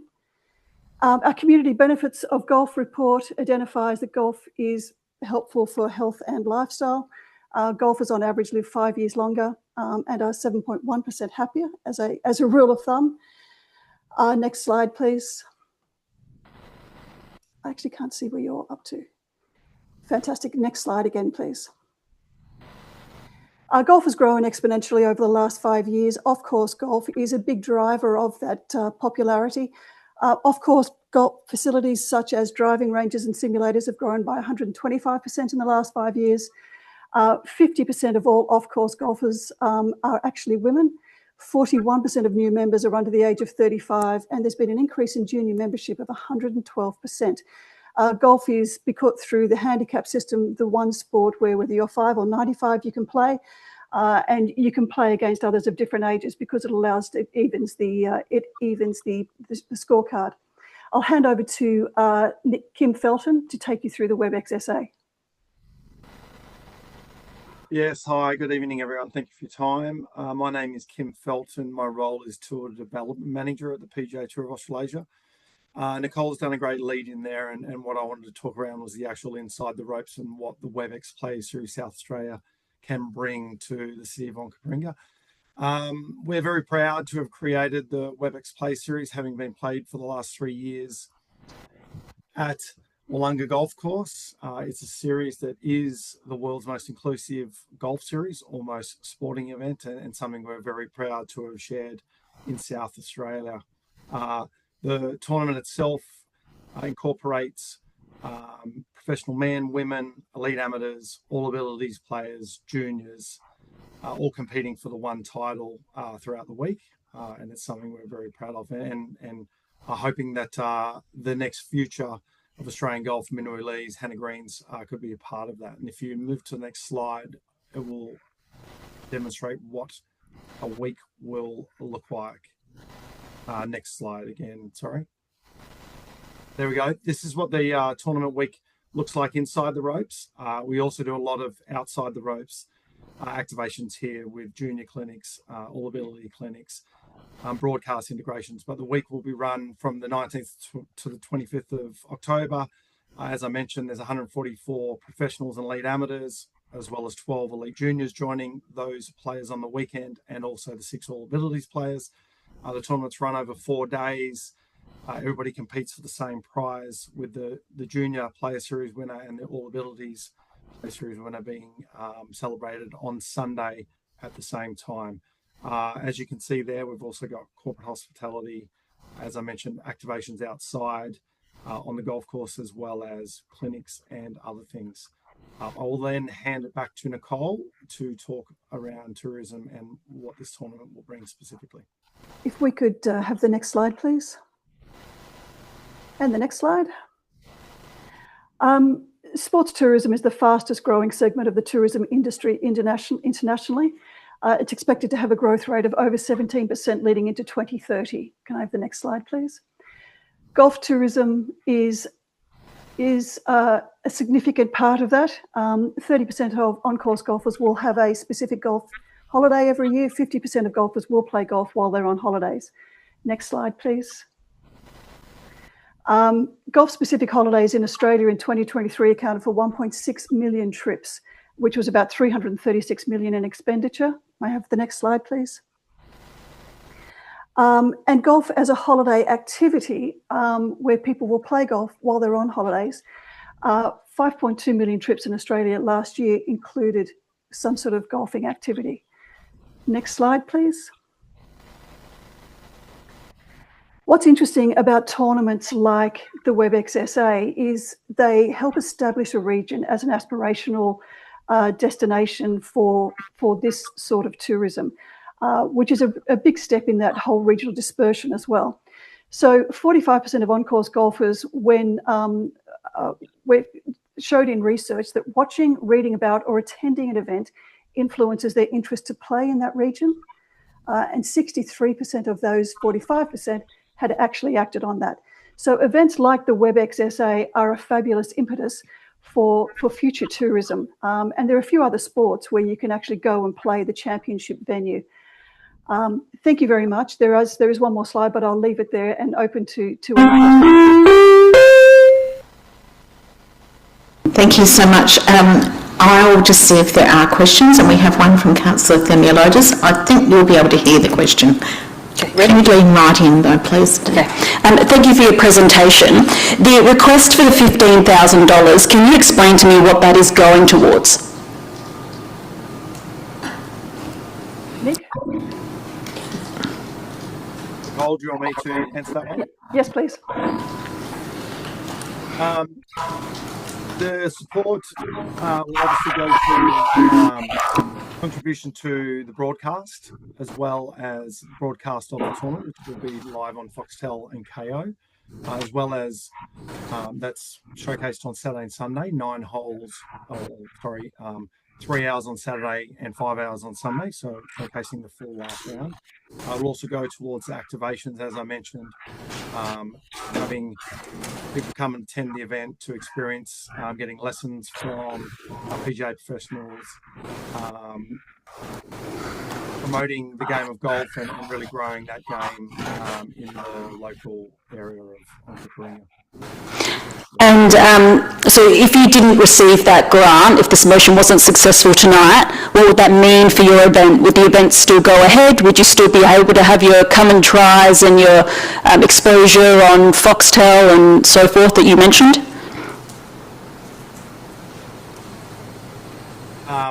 Broadcast would go ahead. Obviously, the other parts of that we would obviously need to look at. But yes, the golf tournament is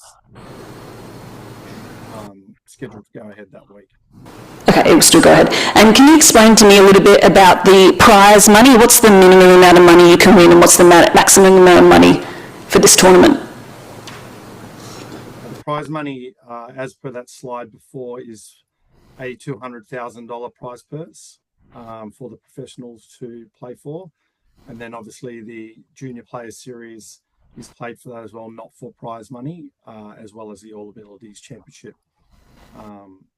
So the 3 different prizes in the one. I'm just checking. I don't believe there's any further questions.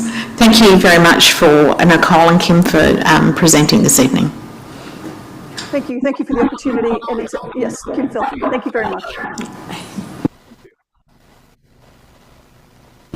So we're now moving out of the deputations part of the meeting and we come to presentation of committee reports. So page 31, if those of Councillor Eaton. Yes, I'll move it. Thank you. Thank you. Any questions? No. Seconded, Councillor Themeliotis. No debate. I'll put the motion. All those in favour? Against? Carried. Thank you very much.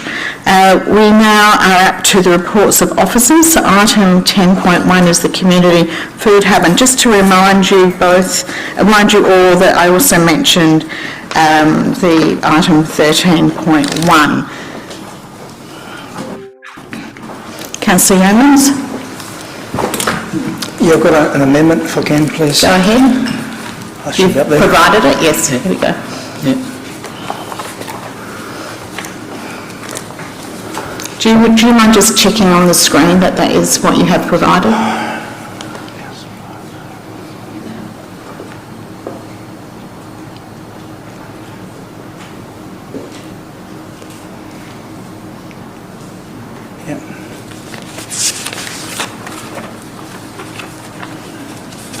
Okay. Are you going to speak to the motion? You're going to speak to the motion? Okay. For me, there's not enough information in the report that excludes the Aldinga Institute Hall as a viable option, or certainly not the most suitable site to host our community food hub. I feel like Tom has just spoken in deputation, stolen a little of my thunder, but I'll keep going.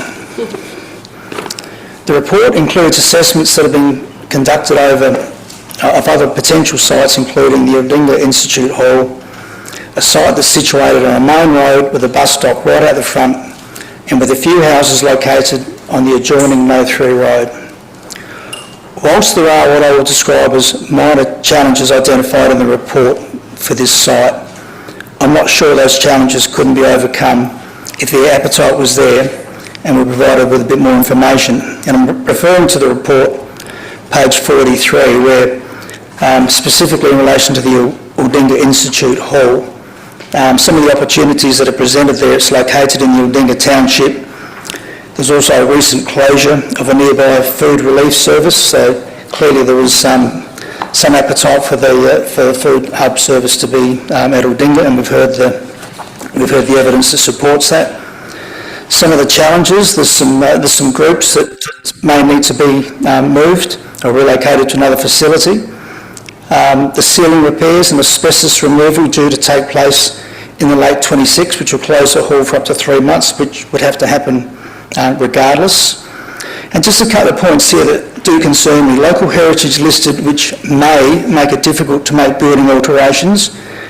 It's not overly specific and doesn't sort of help with our decision making, I don't think. Car parks likely to require a significant upgrade because of increased traffic. Again, it's subjective, it doesn't sort of help with your decision making. Engineering assessment of timber floorboards required at a cost of at least $6,000. I wouldn't have thought that cost would be too hard to overcome. And there's a couple of others, I won't go through the whole lot, but again, I think the information in that report is, to me, a little bit scant and makes life a bit difficult to make that sort of decision. In the communication with residents in and around Hastings Street, staff have consistently referenced the food hub site at Ranella as a similar operation. I've visited that site. The Ranella site is not nestled amongst a tight-knit community setting completely surrounded by houses. It's surrounded by main roads, namely Old South Road and Ranella Road, and a small No3 road, Vine Street. There's a bus stop right out the front of that site, not 400 metres away, as is the case in Hastings Street. And on that, if accessibility via public transport is a key factor in site selection, a bus stop being 400 metres away is not ideal for those seeking the food hub service or one of the wraparound services, particularly for those experiencing mobility challenges. The Aldinga Institute Hall is more of a like-for-like with Ranella with regards to location, probably more so considering the recent closure of the food hub relief service at Aldinga and the administration's proposal to establish a flexible outreach service there to complement Hastings Street. Comparing the site location at Hastings Street with the site at Ranella is like comparing oranges with bananas, particularly as Ranella does not offer the wraparound services proposed for Hastings Street Hall that will no doubt further increase traffic flows in the area. I'll just stop there and I'll ask for some further debate. Councillor Themeliotis. Can I ask some questions first? Yes. I'm happy to second, but can I ask a couple of questions? Can I just ask around time frame, because that's something that came up in a couple of deputations, so I just wanted to get some feedback from staff. Time frame of the... So if this motion was successful, what does that mean in terms of time frames for funding? Thanks for clarifying. Sorry. Thank you, through the Mayor. The food centre is the lead applicant as part of that three-way partnership. The food centre have been in contact with the Department for Human Services throughout this period and more recently they've revised the timelines. There is definitely some push from DHS to deliver the food hub as quickly as we possibly can. It's important to highlight that through the tender process it was a very competitive process, and we're one of 3 that have been provided funding. But yes, I think DHS's requirement is they want it delivered as quickly as we can. Importantly, the revised timelines, which has already slipped, they wanted the food hub opened by August. What's captured in the report is a timeline of September. Okay, and if this was to go ahead, how long would it take council staff to provide this feedback to progress? What I would say, importantly, through the report tonight, we've got a comprehensive engagement report that captures the engagement that's been undertaken in and around the Old England Institute Hall, an assessment of future vehicle traffic, street congestion, delivery options, proposed hours. For the Hastings Street, as an example, would be undertaken through a development application process. If we take the Hastings Street as an example, there was an open 21 days of feedback, and then obviously an assessment of all of the DA aspects. So if we use Hastings Street as an example, the DA for Hastings Street was released on the 11th of March. And that was viewed on the 7th of May. So through a DA process, it's at least a couple of months. So I would suggest that if we were going to do something at Aldinga, it would be at least 2 to 3 months before we were presenting anything concrete back to council. Importantly, what I would say, as I said earlier, the report considers a range of factors for Old England Institute Hall. It includes over 115 pages, I think it is, of community engagement feedback from the 3 sites that we've deeply considered. And of course, there's lots of considerations that's in there for Old England Institute Hall already. All right, perfect. I'll go into a bit of debate. That would be great. Thank you. Elected members, I support the proposal of a community food hub, and those who have reached out to me, and I'm sure who have reached out to you, are very supportive of a community food hub in our council area. We all agree that food insecurity is real, cost of living pressures are real. There are residents in our community who need support, and council should be looking at ways to work with partners to meet that need. But supporting a concept doesn't mean that we should accept any location without question. I've received over 40 emails, which I'm sure other elected members have too, who are not in support of this location. I've also heard from residents with direct experience from homelessness, food insecurity, community services and local businesses who have raised concerns. Residents are not saying there is no need. Many understand need very clearly. What they are saying is this particular site raises specific concerns, which all of you would be aware of: traffic, safety, parking, pedestrian access, flooding, public transport, and whether the site is accessible enough for the very people the service is intending to help. The engagement outcomes reflect that. The report itself acknowledges strong support for the concept of a community food hub, but differing views on preferred sites. It also acknowledges the concerns that residents have raised. We should not treat local opposition to this site as opposition to helping people. It is not. It is a question of whether this is the best place to deliver the service effectively. This project is too important for our council to get wrong. $1 spent in the wrong area is $1 lost to those who really need it. The report also notes the nearest bus stop is around 400 metres away, and that a proposed footpath is a project that's going to be around 2028, 2029 to be delivered. And with our current budget, we can't afford to bring any projects forward. Residents have raised concerns around communication. Many were not contacted until the funding announcement was made.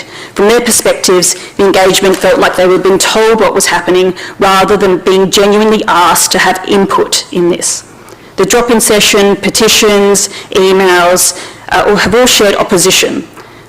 So it wouldn't be right to tell our residents to suck it up and suggest that we'll convince them later that this is the right location.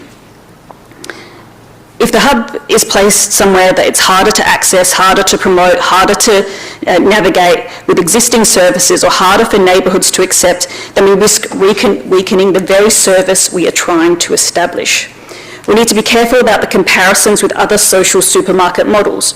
Residents have pointed out that other examples are genuinely in more visible locations, often on main roads near commercial areas with better parking, more direct public transport access. That is very different from a backstreet residential location.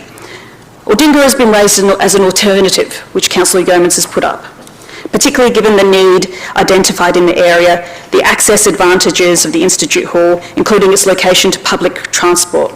At the very least, I believe the options deserve further consideration before Council commits to Hastings Street. I'm not saying do nothing. I'm saying that we need to make sure we are doing the right thing in the right place with the right community confidence. Based on the level of resident concern, based on the community engagement outcomes, the access issues, the safety concerns, the importance of getting this right, I'm not satisfied that all questions have been answered this evening. Thank you. Councillor Davis. Thank you. Just a question, and I apologise for perhaps not framing it great in advance. I've only just occurred to me tonight. I just want to know if we're not going to be able to utilise Hastings Street fully, and we're sort of got an asset sitting there that's not being utilised. Would this land or building ever be earmarked as excess to needs in our open space plan for the City of Onkaparinga? I'll just see if there's someone who can answer that question. Through the Mayor, I would have to confirm this as on notice, but I understand that the Central South District, through the Community Facilities Framework, has an undersupply of community facilities, so it would never, in its current light, be kind of open for disposal, if you will. Thank you. Councillor Greaves. Thank you, Mayor. Look, given a question or debate? Question. Thank you. Given the deputations we heard tonight, I'm just wondering from a staff perspective whether there's anything you'd like to actually comment on. I think we covered a whole range of topics, and I've got a list here I want to talk to you about later. But if there's anything else you wanted to add, I think that would be useful.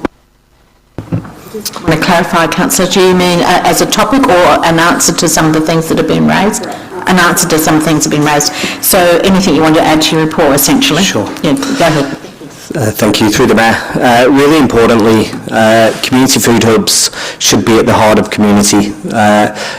What the report highlights is that Community Food Hub is a community centre with a focus on food. As we know, all of our community centres, positive ageing centres, youth centres are at the heart of community. Additionally, all of our community centres currently, as well as our positive ageing centres and to a lesser degree our youth centres, deliver a range of food relief options and food support, whether that's frozen and cooked meals, access through the Food Bank Mobile, Food Hub, grow free carts, and free access to food pantry and those types of things. Importantly, what we've got recommended through the report is based on our strong investigations that we've been undertaking since 2023.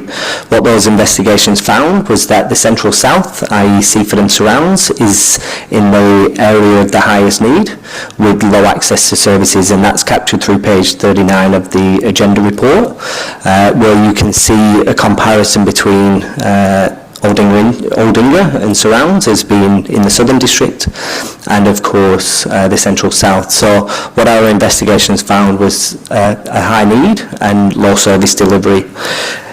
Furthermore, it's been talked today about accessibility. Through our connections with the food centre, it's been found that approximately 84% that access the food centre in Jeps Cross is via car, and approximately 10.2% are via public transport. Through the Department of Infrastructure, the recommended guidelines for a bus stop near a hub is 400 metres, and as the report captures, it's within that. Importantly to note is our community bus services that provide those transport disadvantaged residents with door-to-door access to shopping centres, community centres, and that would be open for the food hub as well. It was also mentioned earlier in terms of our investigations of the other site, and as I mentioned earlier in terms of the comprehensive engagement that we've undertaken at the other sites, as well as, of course, the development application that we had through Hastings Street. Importantly, what we've shown through the report is it comes back to that community need and what's fully required. When we look at Aldinga as an example, it's got a lower supply gap, it's got increased services in comparison to Seaford. It's not as central, with Hastings Street being in the central south. It provides greater access for the broader Onkaparinga region, not just those local. Of course, there's the groups displaced at Aldinga Institute and Seaford Community Centre, which is a consideration. And as we captured within the report, the more facility considerations that there has. In terms of what the engagement found, at Aldinga, as an example, there were some concerns by immediate businesses about the food hub competing with some of their business. As we've heard throughout tonight, there is that funding risk, and it is a real risk that if timing is delayed, that the funding is at risk, and as I shared earlier, the competitive nature of the tender process. Just finally, what we've heard tonight is some concerns around safety and crime in Hastings Street and potential crime.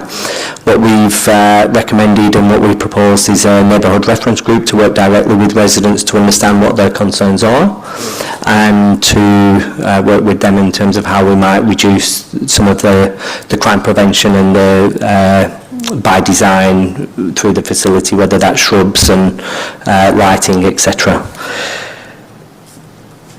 Thank you. Yeah. A question? Yes, go ahead. Thank you for that response.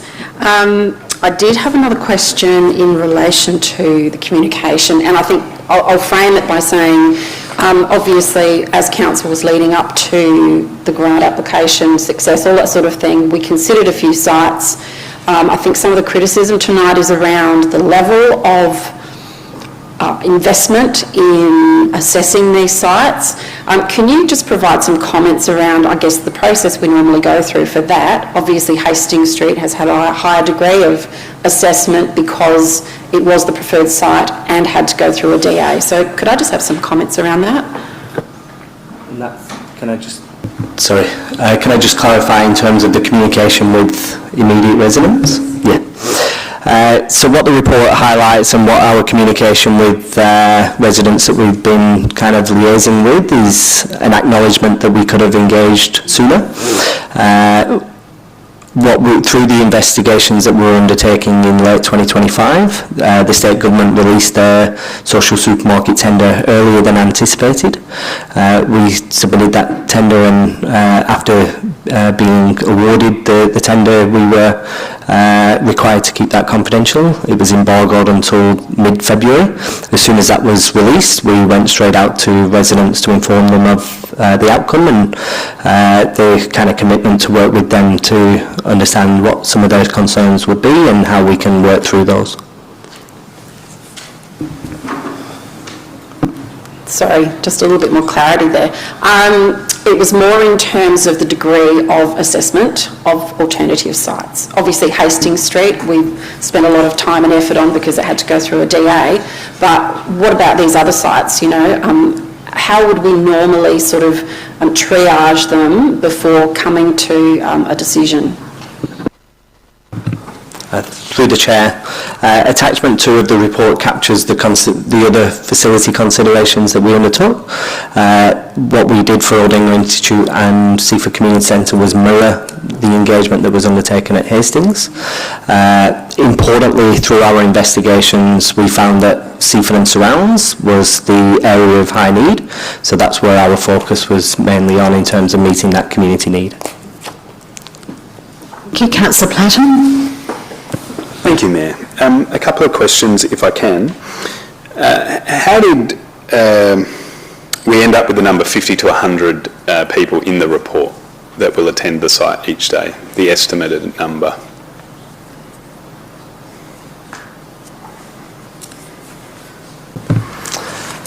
Thank you. Through the Mayor. So that is based on evidence and feedback from the food centre, as well as what's captured within the tender process for a certain size of a food hub, suggest how many people might attend. Okay. And I think the use of the word supermarket has exacerbated concerns in the community around the number of people that may attend a food hub facility. So what would happen if the need outstripped the desire, you know, of 50 to 100? If there was a substantial amount more people attending this site, is there something the council would be able to do to reduce community concerns around that? Thank you. Through the Mayor. What the report's captured is a proposal for an outreach service in Aldinga.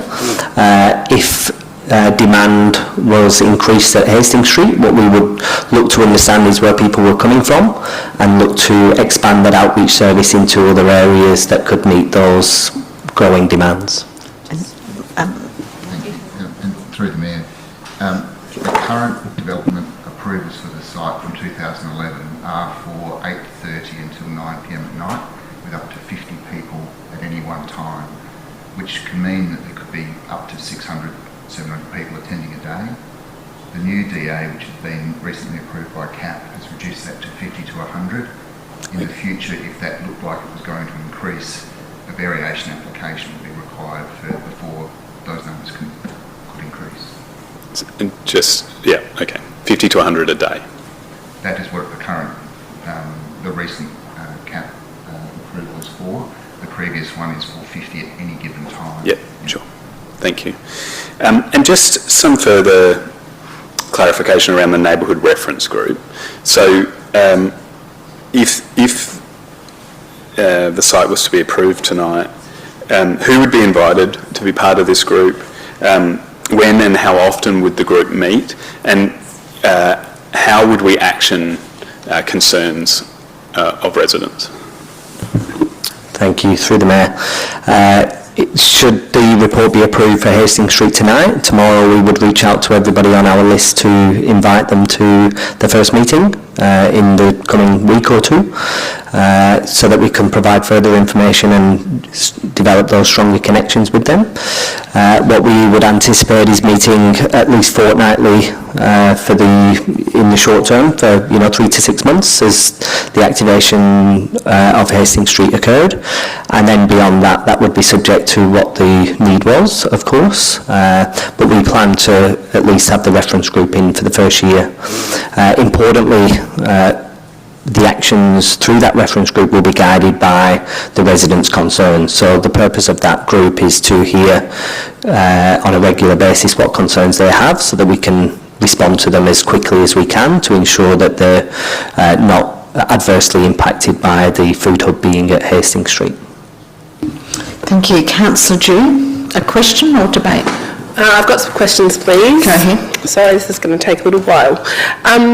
In relation to the council assessment panel, what factors does CAP take into consideration, or what did they consider related to this item?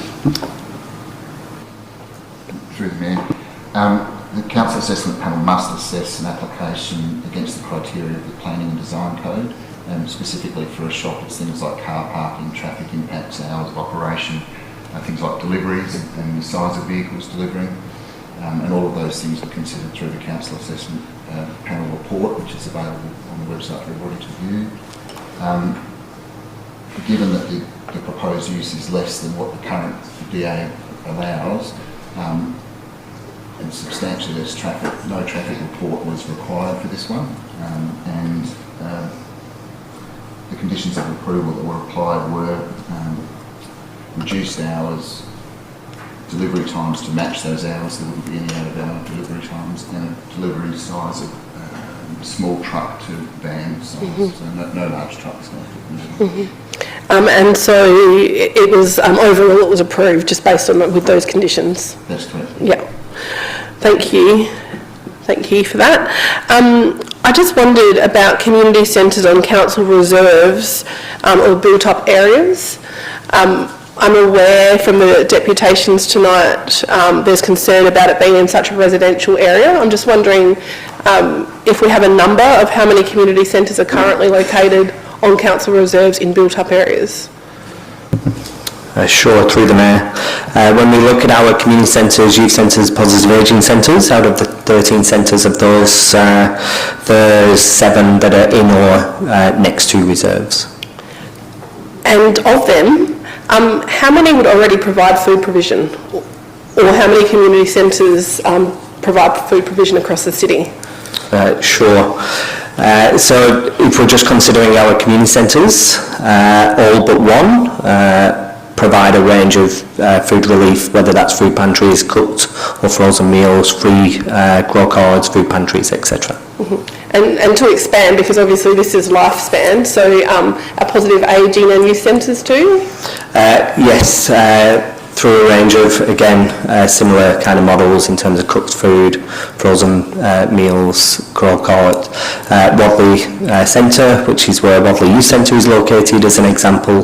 They have St Vincent de Paul and Fred's Van attend there weekly, having, you know, a meal for community, and very similar across the board.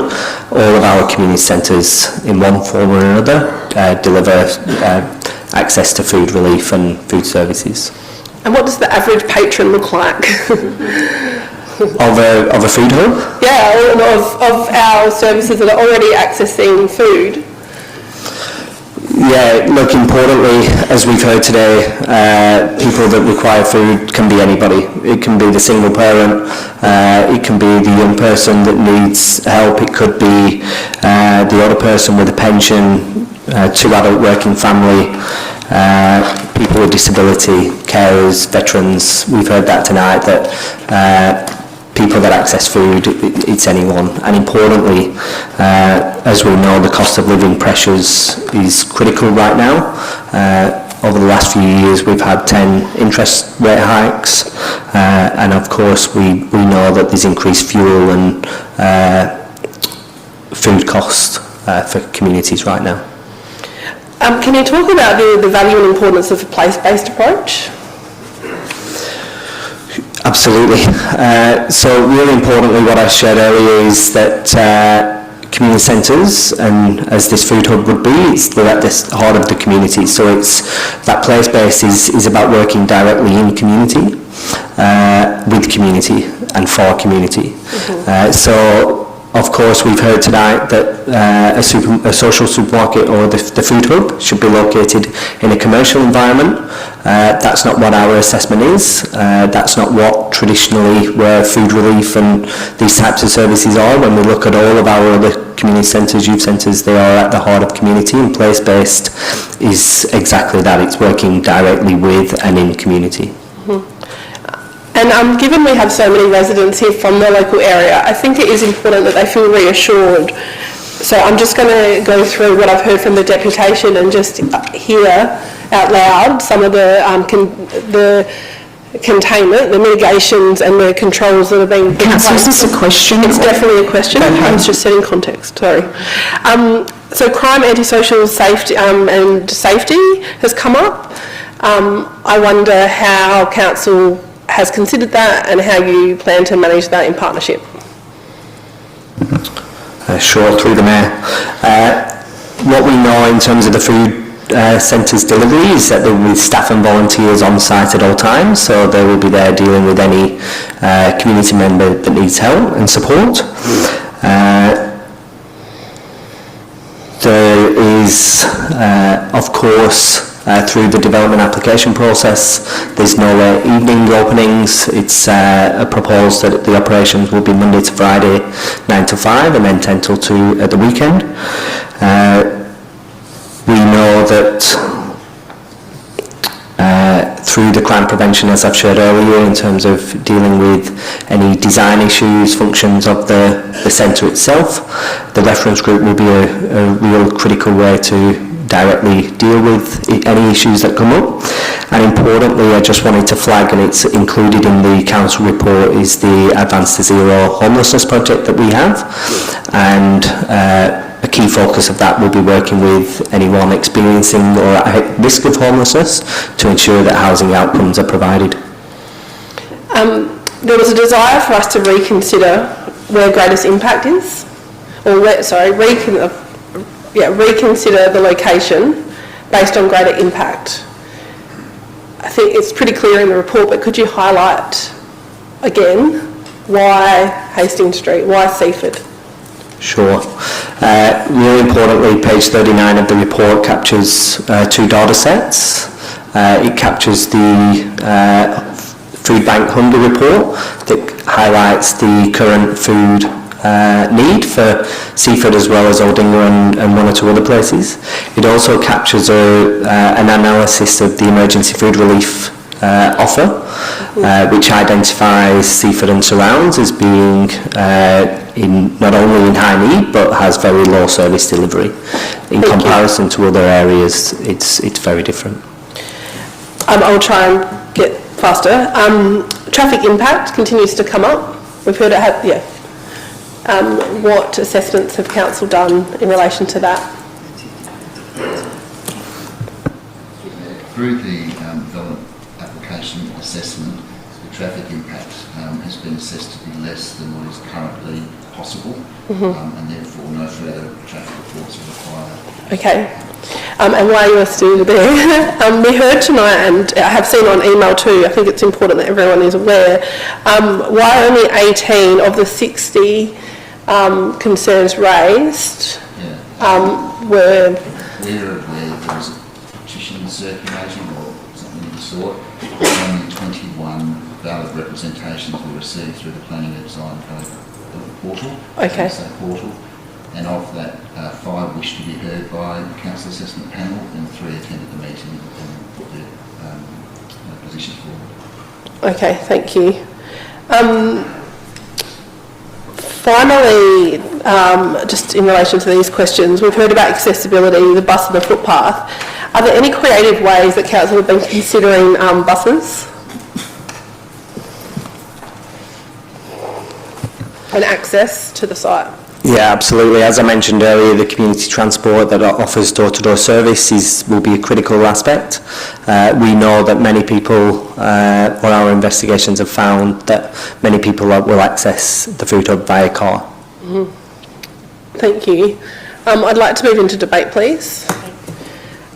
I won't be supporting the amendment. I prefer it as it read.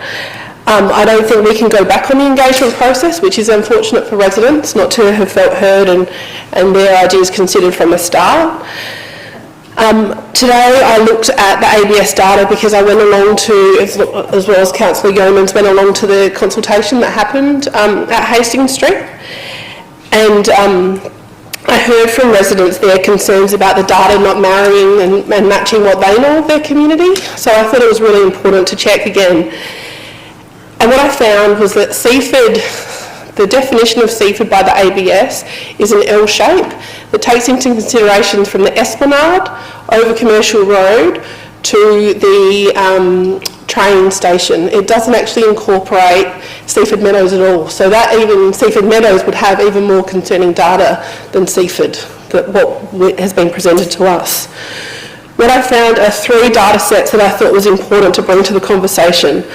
One is that 22% of people have household incomes of $650 or less a week, that one-parent families make up 19.3% of households in Seaford, which is compared to 16.3% in South Australia, and rental stress is experienced by 34.7% of people living in that area.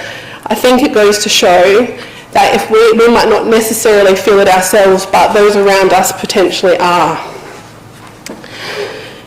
I also note that based on that and that map that I saw, majority of residents actually live on the Hastings Street Commercial Road side that are actually affected within that radius than those on the other side of Commercial Road. We've heard already about the importance and value of a place-based approach. Aldinga Institute is actually on the outskirts of the heart of Aldinga, and when I spoke to the Residents Association about something else, they raised with me their concerns about Aldinga Institute being the option, given it is a long-standing institute that's used to bring community members together for community meetings and other activities, and they feel that it's out of place for the purpose of this. I really appreciated and valued what was raised tonight by the food centre in relation to this being a local issue and a local solution, and how we act and maximise the assets that we have and the expectations that residents have that their rates are going to something that has impact. I've also been sitting here thinking, I know this is a bit ridiculous, but it's where my brain went. Don't know, but if you're a SAPOL officer, so I was thinking about this idea of lining inquiry and why aren't we doing 100% on each of our considerations, and maybe we are, but if you're a SAPOL investigator, would you investigate all suspects to the same level if there was one lead that was stronger? If you're a doctor, would you investigate all conditions or one condition deeply if other conditions are becoming more evident and clear? We probably wouldn't, and I think that this is potentially the same way that staff have taken this. Finally, I also reached out to Breakfast Bellies, who have been a long-standing food provider in the Seaford area for over 10 years. And they said, we can never do enough of what we do in the community from day one. More than a decade ago, we have always failed to exceed demand. I think it demonstrates the need within this community, that it's very challenging, I understand, for those that are in close proximity, but I do feel that the greater good and the benefit for more people is something that we all have to consider as leaders in our community. Thank you, Councillor. Councillor Pritchard, a question? Question to start with, thank you. Go ahead. Just following on from Councillor Davis about the underutilisation of Hastings Street currently. The report sort of highlights that this has been the case for almost 20 years. What would we be doing? What are we going to do if we don't propose to put a food hub in at Hastings Street to then activate this site? Because I think activation is one of the words that we use. And to what level would appropriate activation for one of our assets be? Thank you. Through the Mayor. Should Hastings Street not be chosen as the preferred site moving forward, our job is to ensure that we activate, as we do all of our community facilities, and we would look to do that. Importantly, just to highlight that under the previous development application, Hastings Street has a range of criteria of what it can and cannot be used for, and some of those considerations are captured in the report in the table in terms of Seaford Community Centre and Aldinga Institute Hall. I guess just to follow up, some of those restrictions limiting further opportunities for, it was mentioned today, yoga classes at night time or dance classes at night time and things like that. Are they currently impacted by the restriction? Sure. So through the Mayor, page 44 of the report highlights activities such as quiz nights, birthdays, anniversaries, markets, baby showers, etc. Types of events that could not be held at Hastings Street because of the restrictions that are within it. And I guess just last question on that theme is around what would our other community centres have in terms of activities per 7 days? Out of the 7 days, are they being used at least once per day, 5 days a week, or? Our job in community capacity is to ensure that we activate all facilities as often as we can, and we would try, as we do in any centre, to activate 7 days a week. Thank you. Just a very quick debate. Obviously a challenging conversation around how do we provide, and the word that's been used a lot is the best service, and yet the constraints in front of us from a council point of view are quite significant because we have limited assets. We want to contribute we don't have money in the bank to contribute financially. And so our opportunity is in kind and our opportunity is through our assets. But we have very limited flexibility with our assets in terms of purchasing new or disposing of old, to try and get to what some would see as a better location. And I'm certainly not an expert as to where the best location may be. There's lots of strong conversation around some of the impediments to this being a good location, but I think the opportunities at Hastings Street to try and support that local community through something, and I know that there's again the conversation about $1 spent in the wrong place is $1 wasted, but how do we go about supporting locals locally with our limited constraints? So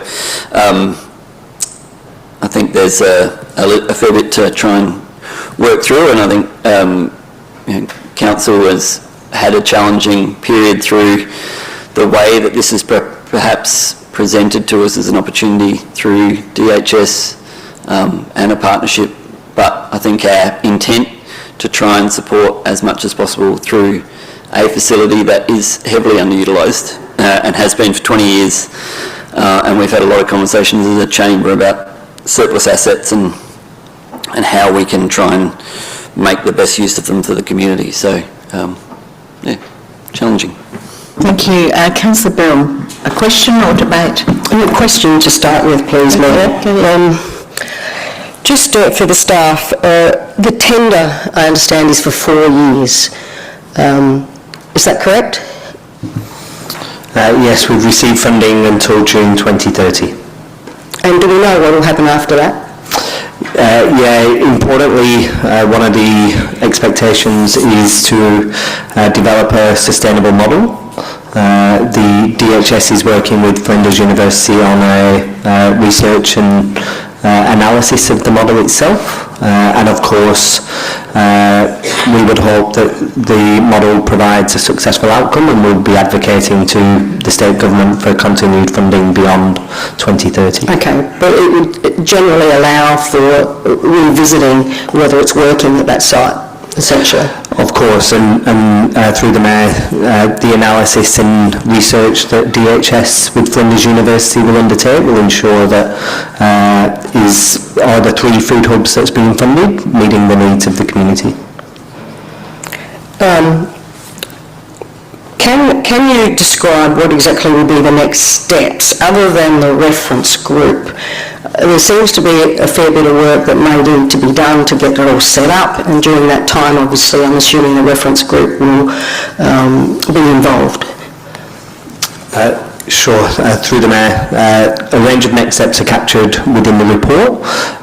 What we see as a really important step is ensuring that we've got a really close connection with the immediate residents and those that want to be engaged, to ensure that we're not adversely impacting on their own well-being, but importantly recognising how we might include them in the food hub delivery. There might be residents that want to volunteer in the food hub that of course might want to access the services themselves, but how can we ensure that they're included as we move forward?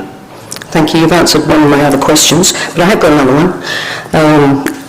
You mentioned earlier in answering a question from Councillor Drew about the other 13 centres that we have and all that they provide, including food, the 7 I understand from what you said, but they're also, I'm aware, that have security issues and they're well protected and have a lot of fencing around them. Can you confirm all that and provide any information about that, please?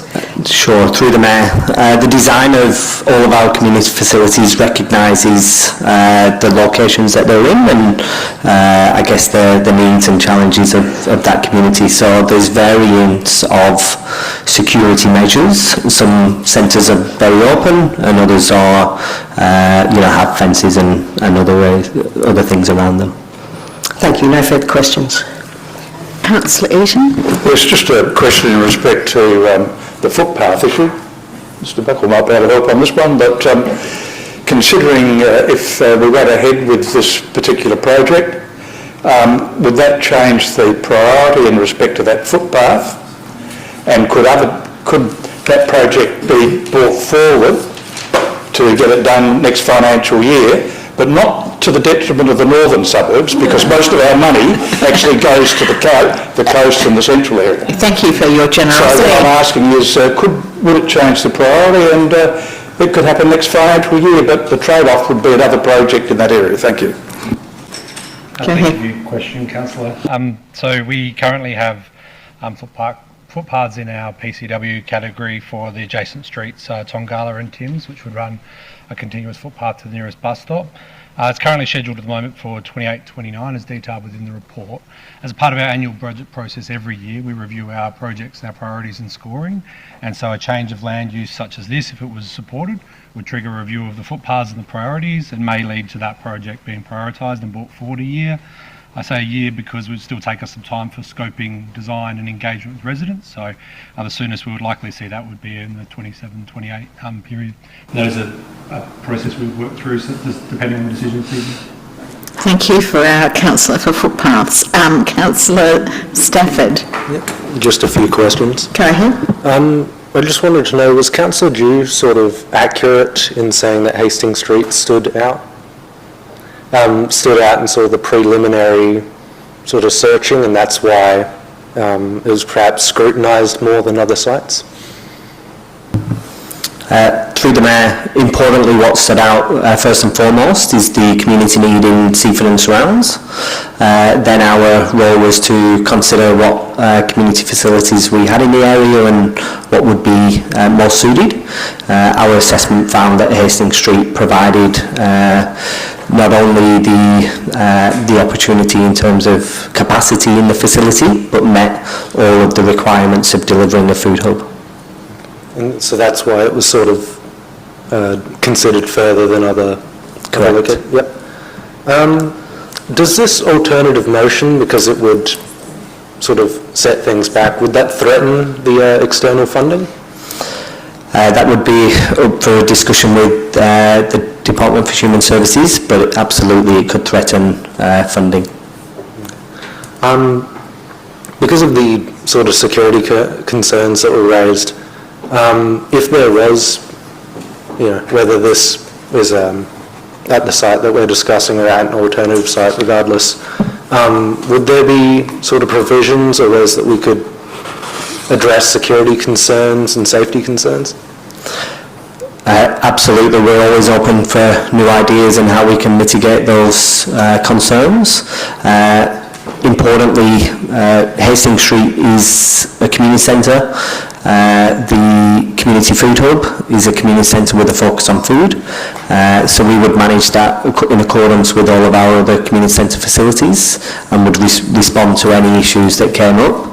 The intent of the neighbourhood reference group is to ensure that we've got that direct communication with nearby residents so that when issues arose, we could respond to those as quickly as we can. Thank you. Councillor Fisher.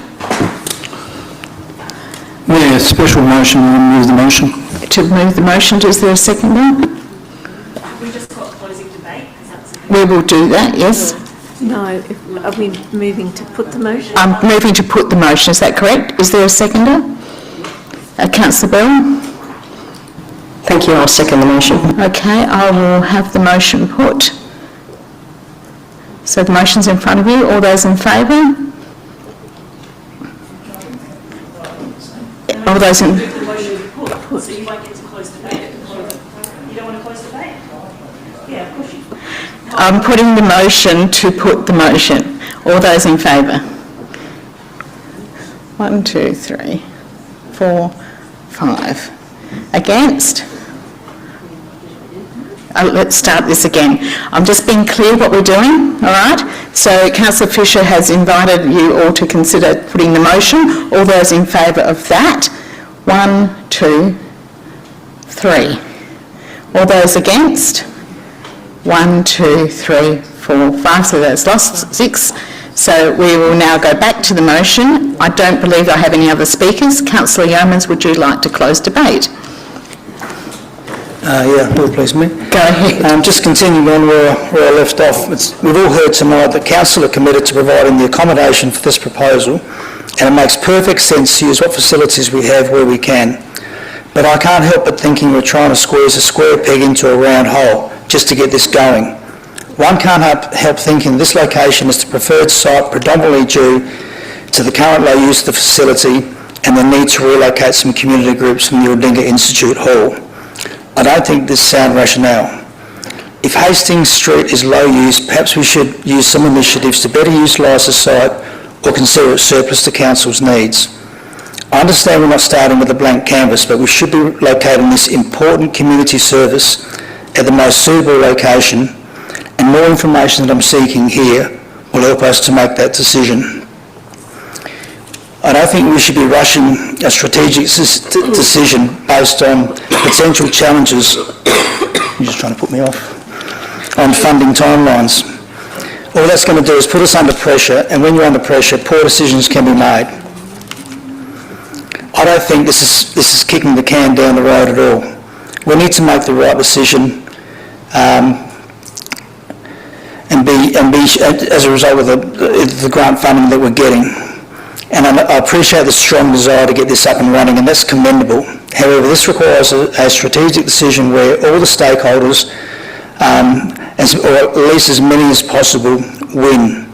I'm not suggesting this is all about aborting the community feed hub initiative. Far from it. Let's just get the location right and set us up for success right from the get-go, and get some more information which will assist us to make that informed decision. This amendment simply seems to put some numbers and more information into page 43. Hopefully more information will enable us to be more informed and to make a decision without the mays and likelies that are there at the moment. I just ask you to support this. I understand it's going to delay the process. If the report comes back and there's more information there, similar to the sort of quality of information that we've got in Hastings Street, I guess then council can make an informed decision. We know the facts. We know a lot more about this particular site that I think is a more appropriate site, and we can make a decision and embrace this initiative. Thank you. Thank you. I will now put this motion. All those in favour? 1, 2, 3. Against?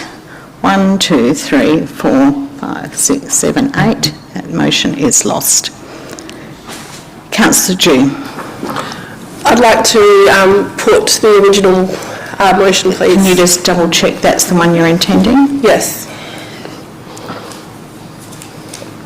Just give the staff a chance to get there. You wish to speak to the motion? A little bit. Okay, go ahead.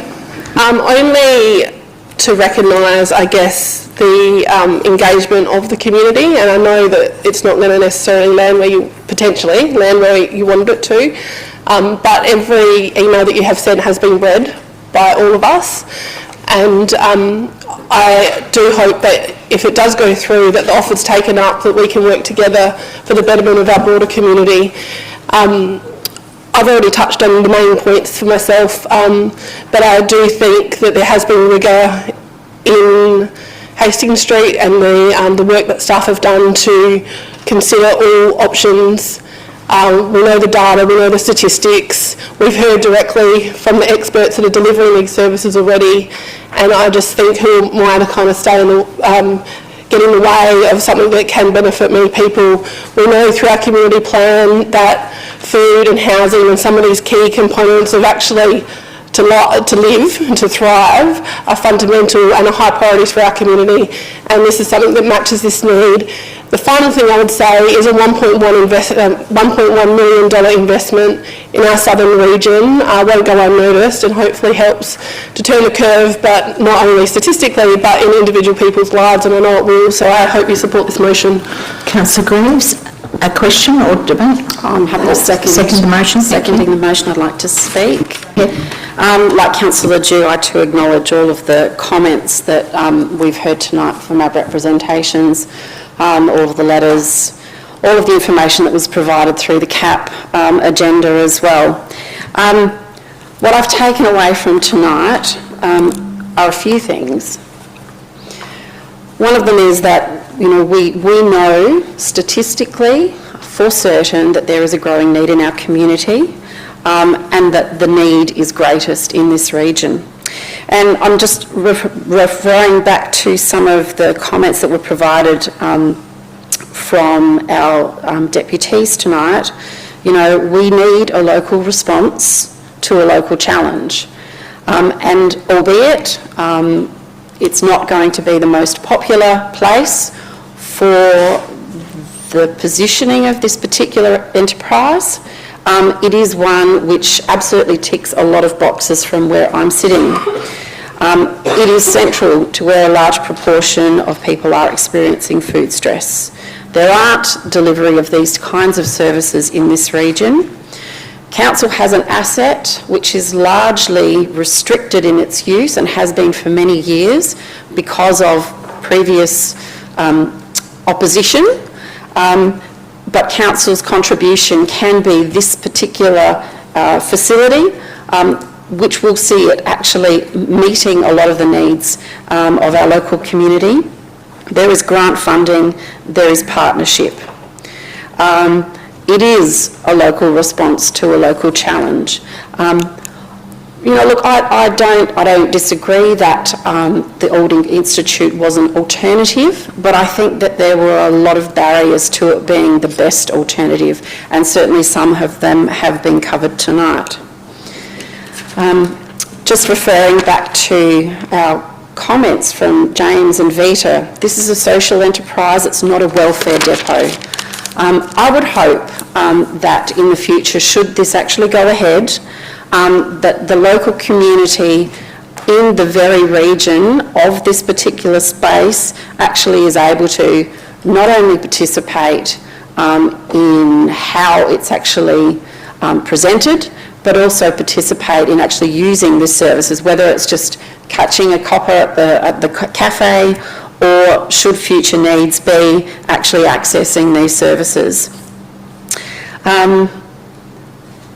In terms of accessibility, look, I thank the officers for, unpacking some of the data around that, particularly the number of people who present at other centres largely driving.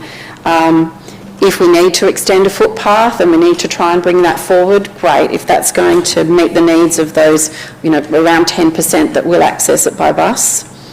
I think communications with residents has been challenging, and I think will continue to be challenging, but I really hope that those residents who have participated will actually take part in having a say in how this goes forward, should it be approved. I think it's a fantastic opportunity for Council. Again, using what is an underutilised facility for something that is beneficial for the broader community. Thank you. Councillor Fisher, a question or debate? No debate, thank you. Go ahead. Having reviewed the report, I'm comfortable supporting the recommendation for Hastings Street. The evidence clearly demonstrates that Seaford area is experiencing one of the highest levels of food insecurity, and the need for a coordinated response is both real and growing. The comparative site analysis is quite clear. Whilst no site is without challenges, Hastings Street provides the strongest, in my opinion, overall alignment with community need, accessibility, facility sustainability and the requirements attached to the external funding. I do acknowledge the concerns raised by nearby residents, particularly in relation to traffic and local amenity. I also accept the decision of the CAP in respect to traffic. Those concerns are valid and should not be dismissed.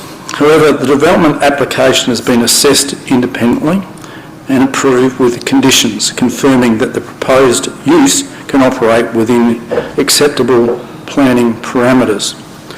For that reason, I am comfortable supporting the location, provided that appropriate measures, such as the proposed neighbourhood reference group, are in place to actively monitor and respond to local impacts as the service is established. Thank you. Councillor Yeomans. Yeah, just a quick debate. Go ahead.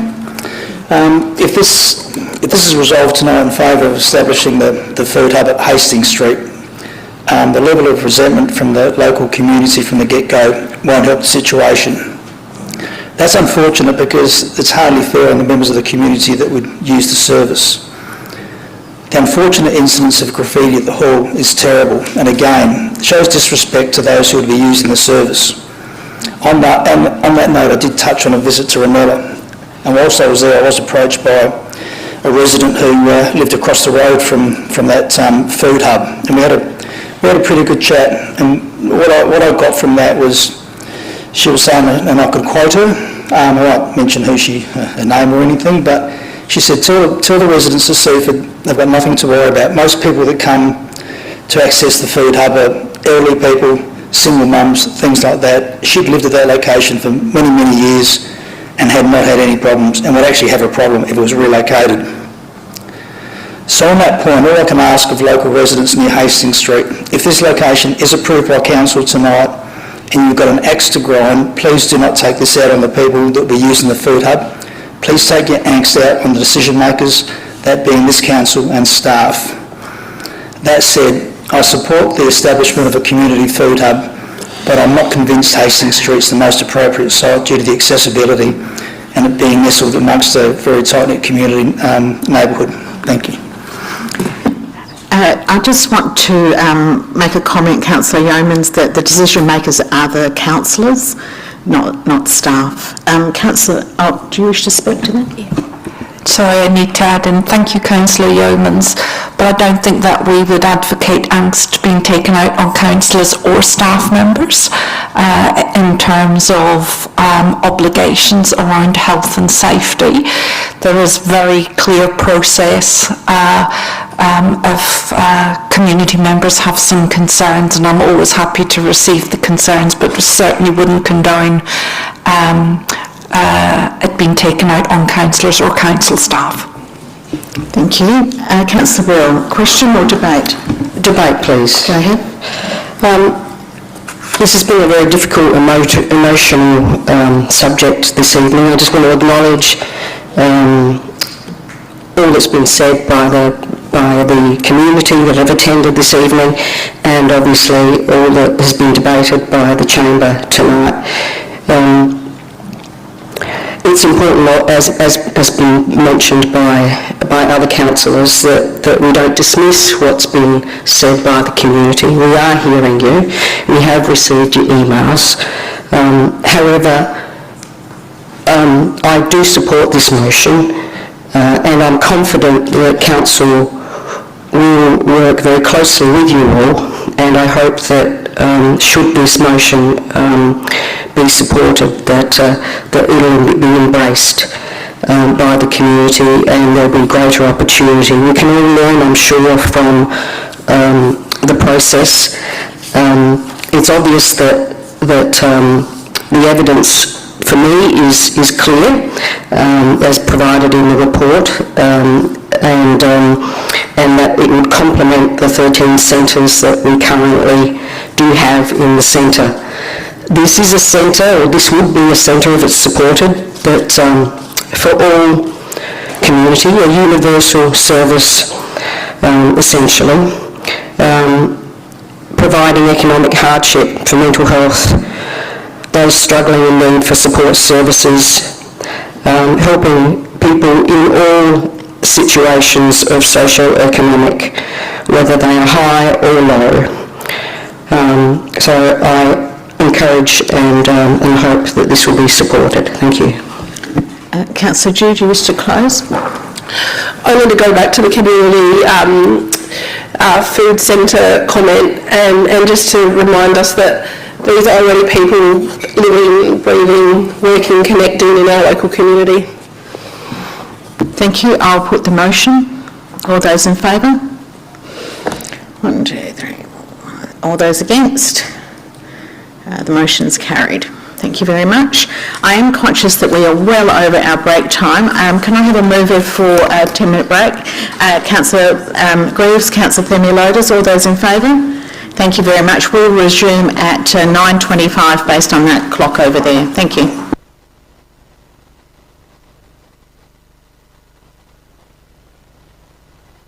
Recording in progress. Ladies and gentlemen, if you're here in the gallery, would you please take your seat, or if you need to keep talking, please leave the gallery. Ladies and gentlemen in the gallery, if you do need to keep talking, would you mind leaving? We are restarting the meeting. We have a quorum, so we will continue. We are at item 10.2, the petition response. Councillor Pritchard. Happy to move as written. Thank you. Do you wish to speak? I do. Interesting just to note that there's a little bit going on around Mclaren Flat roads in terms of traffic impact because of some of the works that have taken place, including the Quarry Road upgrade a few years ago, and the results in this report demonstrate that there's been a big change in the use of some of the arterial roads going around sort of Mclaren Vale. And so this road in particular is now above what would be considered a local road in terms of usage per day. So some interesting results, and it will feed back into the larger traffic report regarding Mclaren Flat, but for this, I think that hopefully will support the reduced speed. Thank you. Councillor Eaton. Yes, I'm happy to second it. I'm not worrying about it in debate. Thank you. Councillor Bell, did you wish to speak? Thank you. Just briefly, debate, just to highlight and thank the staff for the report. I'm particularly impressed with its reference to the broader need to review, as we have been doing for some time, obviously, since we really have been in this chamber as a group. We've had many requests through the community, particularly Mclaren Vale region in Willunga, and so overall the broader area of speed limits need to be considered rather than obviously just one road at a time. So I just wanted to highlight that part of the report that was very, very helpful, and it's an ongoing issue that I'd like to see more obviously in terms of outcomes for the community, and I think that's doing this. Thank you. Thank you. Councillor Pritchard, do you wish to close? I'll put the motion. All those in favour? Against? Carried unanimously. We can tell our friends in DIT about that.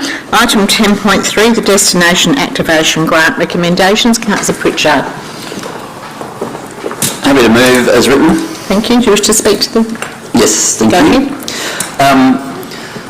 As we heard from the Deputation, the Webex Players Series has been going for 3 years and has been growing each year. I know that there's a little bit of concern around money going to an existing event, but I think that this is still in its growth stage.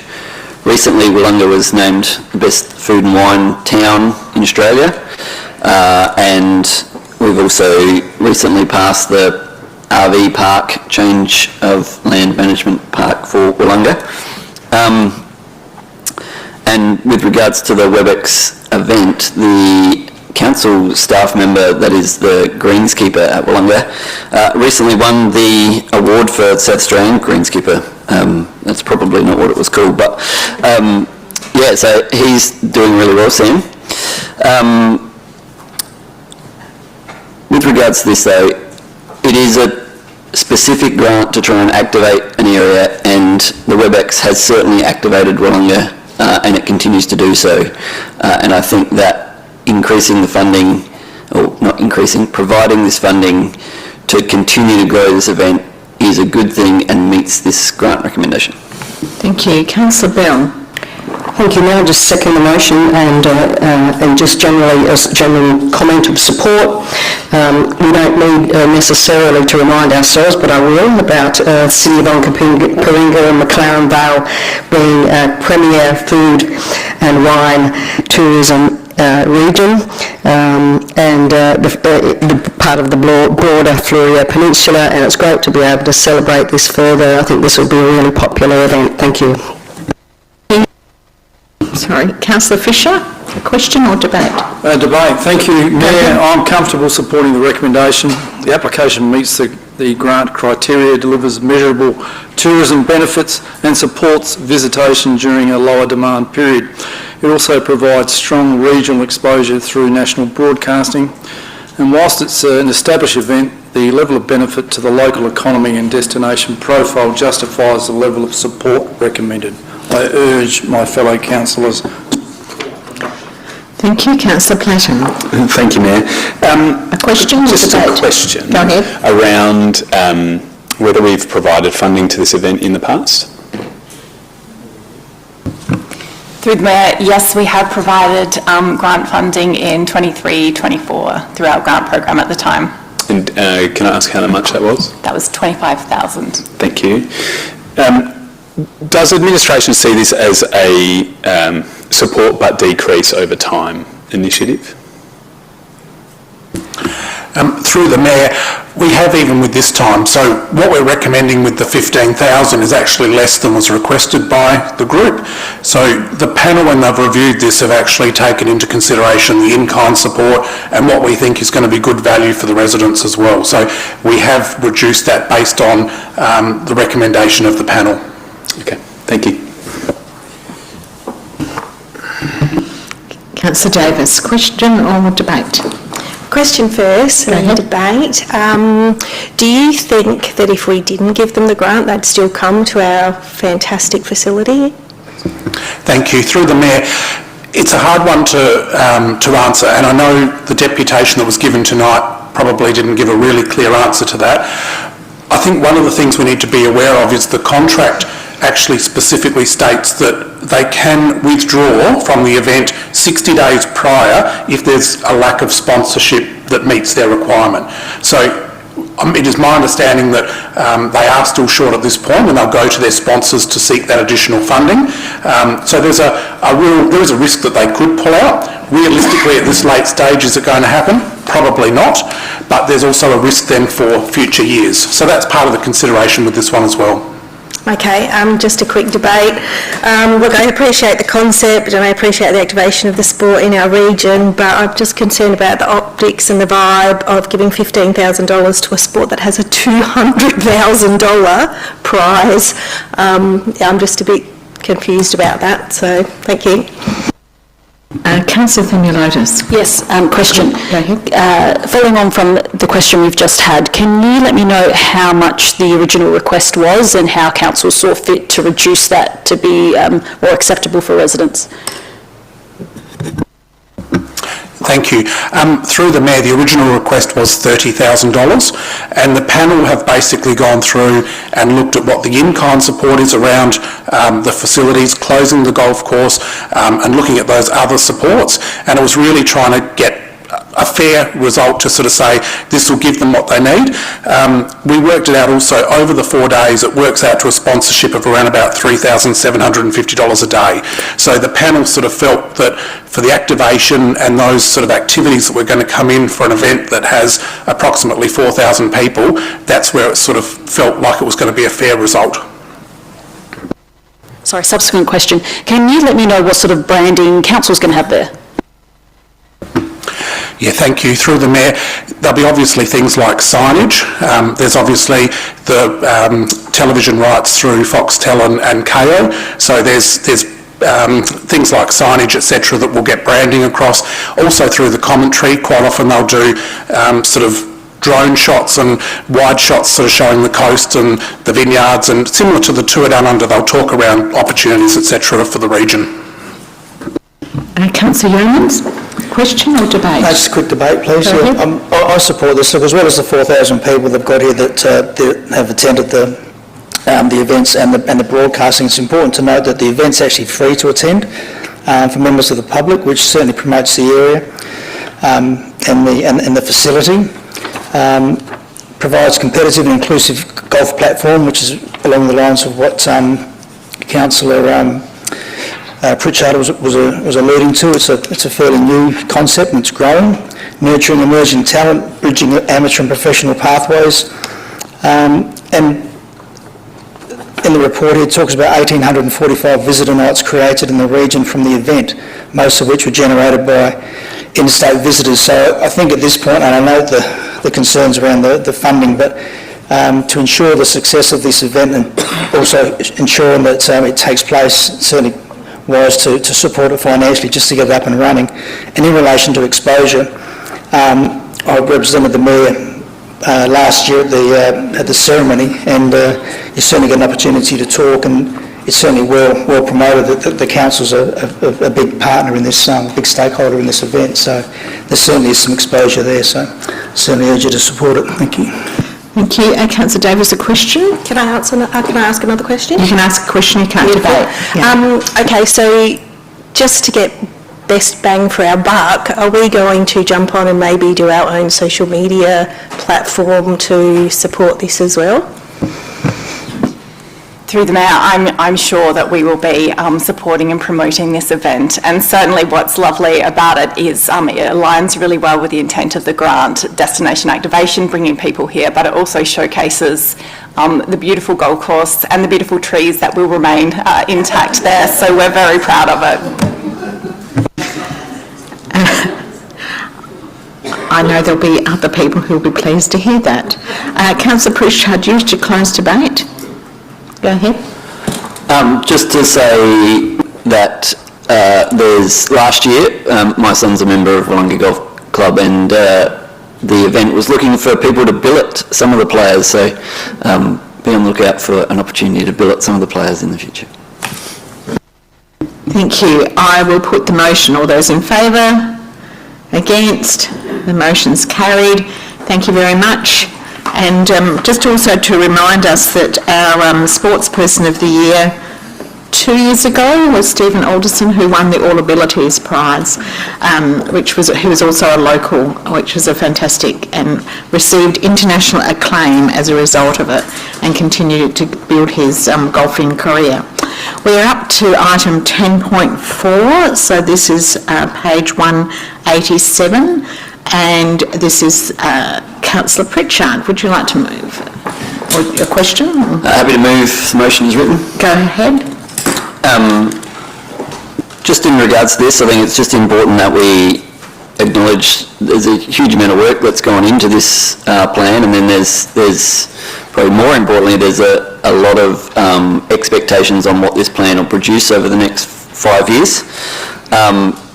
There's 47 actions that are in here, and there's a couple that we've started as a councillor to raise awareness on, and one of those is around being dementia friendly, and so it's great that there's more work in that space, because it's certainly something that I think the community is starting to become a lot more aware of recently, and also the sunflower lanyards, which I think are an excellent visual cue around recognising some hidden disabilities, so great that those two are in there.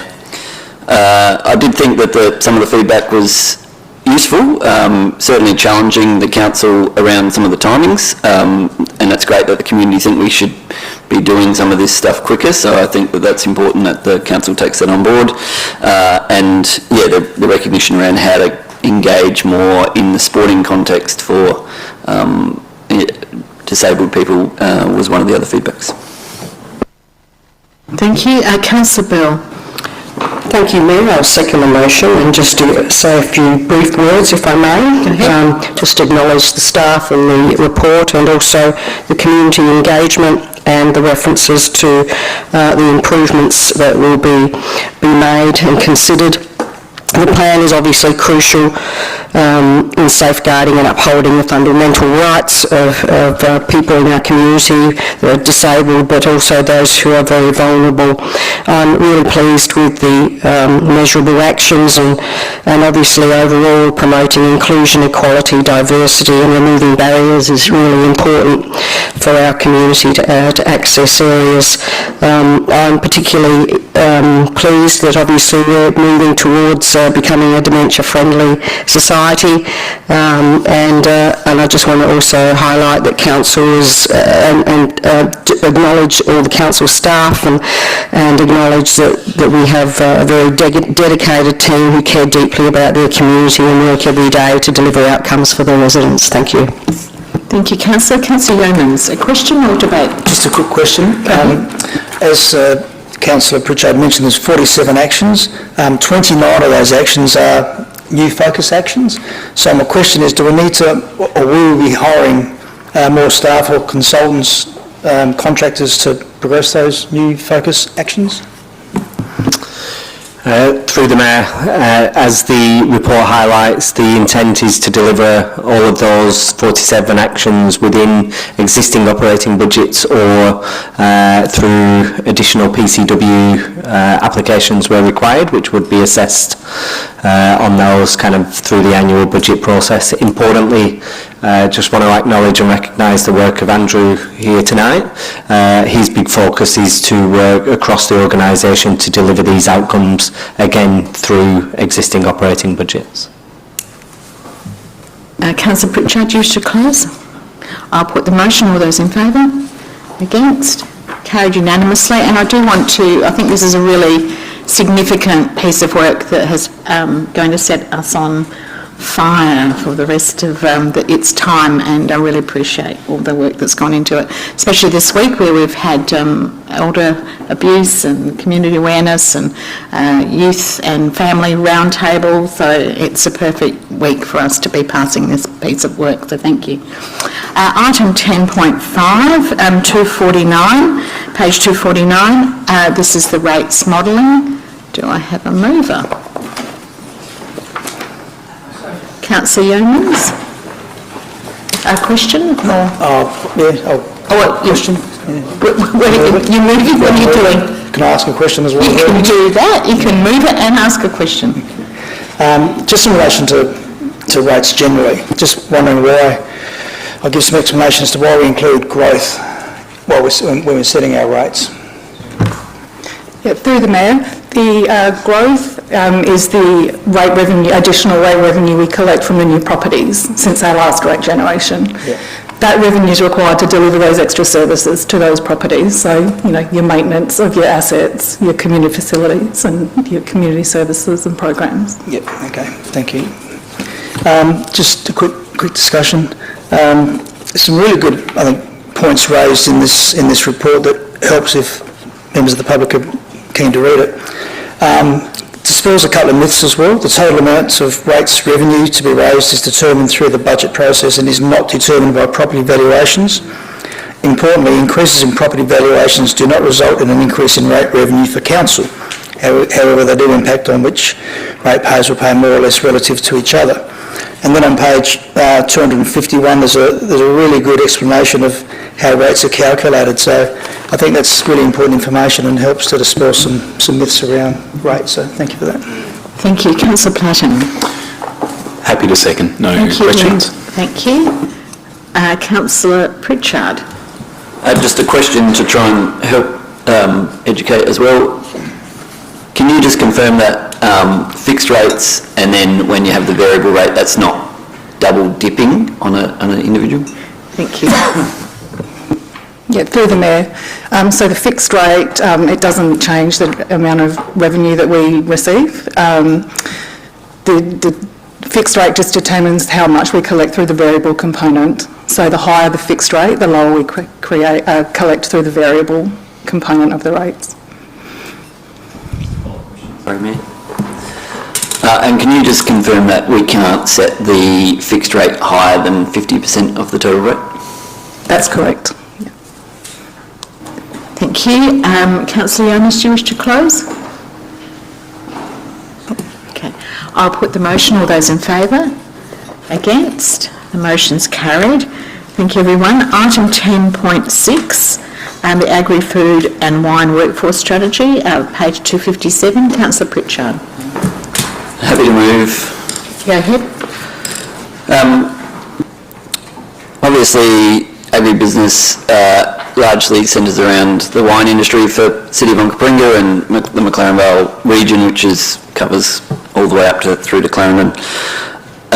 It's no secret that this is a challenging period for the wine industry at the moment, and so any advocating that we can do to try and support them is very useful, and I think that this letter does that.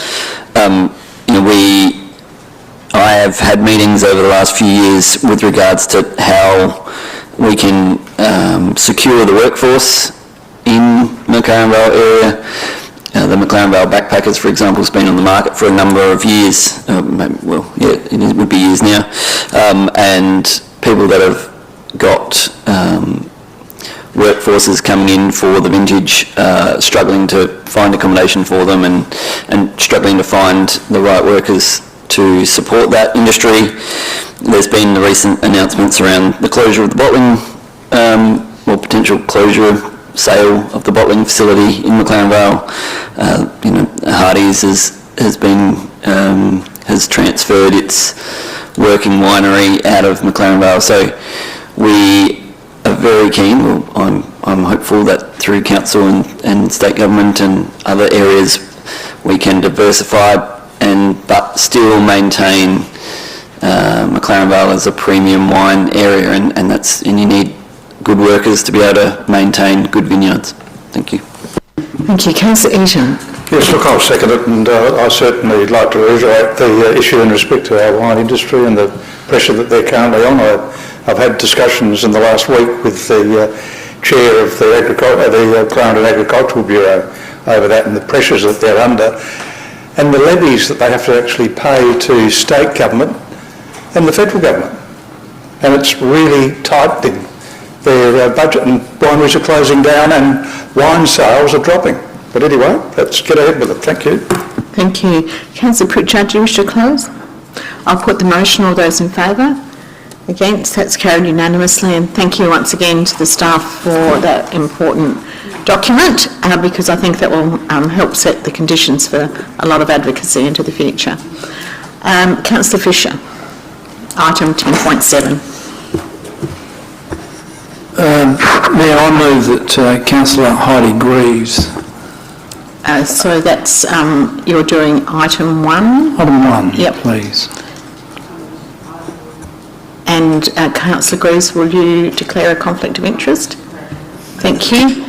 And leave. Thank you. Councillor Bell. I'll second that motion. Thank you very much. She's gone. Thank you. Councillor Themeliotis. Yes, a couple of questions. Go ahead. From reading the report, and I just need a little bit of more information, my understanding from the report is that council have already spent the 3,300, so we either send someone or lose the funds. Can I find out if that's an accurate comment, and why this report wasn't brought to us sooner, and what benefit is it to send an elected member? On the timing, can someone else help us with that? Oh, thank you. I can assist, sorry, through the Mayor, I can assist with the first part of that question. So that's correct. The registration fee and accommodation fee, because we are inside of the 30-day cancellation period, is non-refundable. The flights were booked on a flexible, best advantageous fare possible with some flexibility. So we're hoping to obtain a fair bit of those costs back. In terms of, sorry, what was your other? Why the report didn't come to us sooner to make this decision, and what's the benefit of sending an elected member to this conference? Okay, so in terms of the timing for this, obviously Mayor Ware was hoping to attend as per our elected member allowances, benefits and support procedure to enable somebody else to attend a conference interstate. We have to have council approval for that to do so. So the Mayor and the CEO are able to attend the NGA without seeking council approval, but because of this change, obviously that was the intent of this council report. And I guess thirdly, you could probably answer that question, Mary. And certainly do that.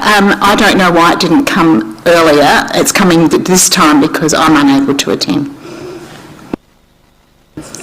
Oh, and I can comment on the benefits. I think you've previously attended national meetings. Oh, okay. A number of people have in this room. And it is valuable to be with your peers in the community of the local government sector all across Australia. It is an opportunity to present points of view. We don't have any motions before the National Assembly this year. We have in the past, and the values of that have included us advocating at the highest levels. There will be meetings that the Local Government Association locally and with our peers in other jurisdictions will be meeting with federal members of Parliament. Does that answer the question? Councillor Eaton. It's just a question to clarify a point with the CEO, actually, and it leads into the next agenda item.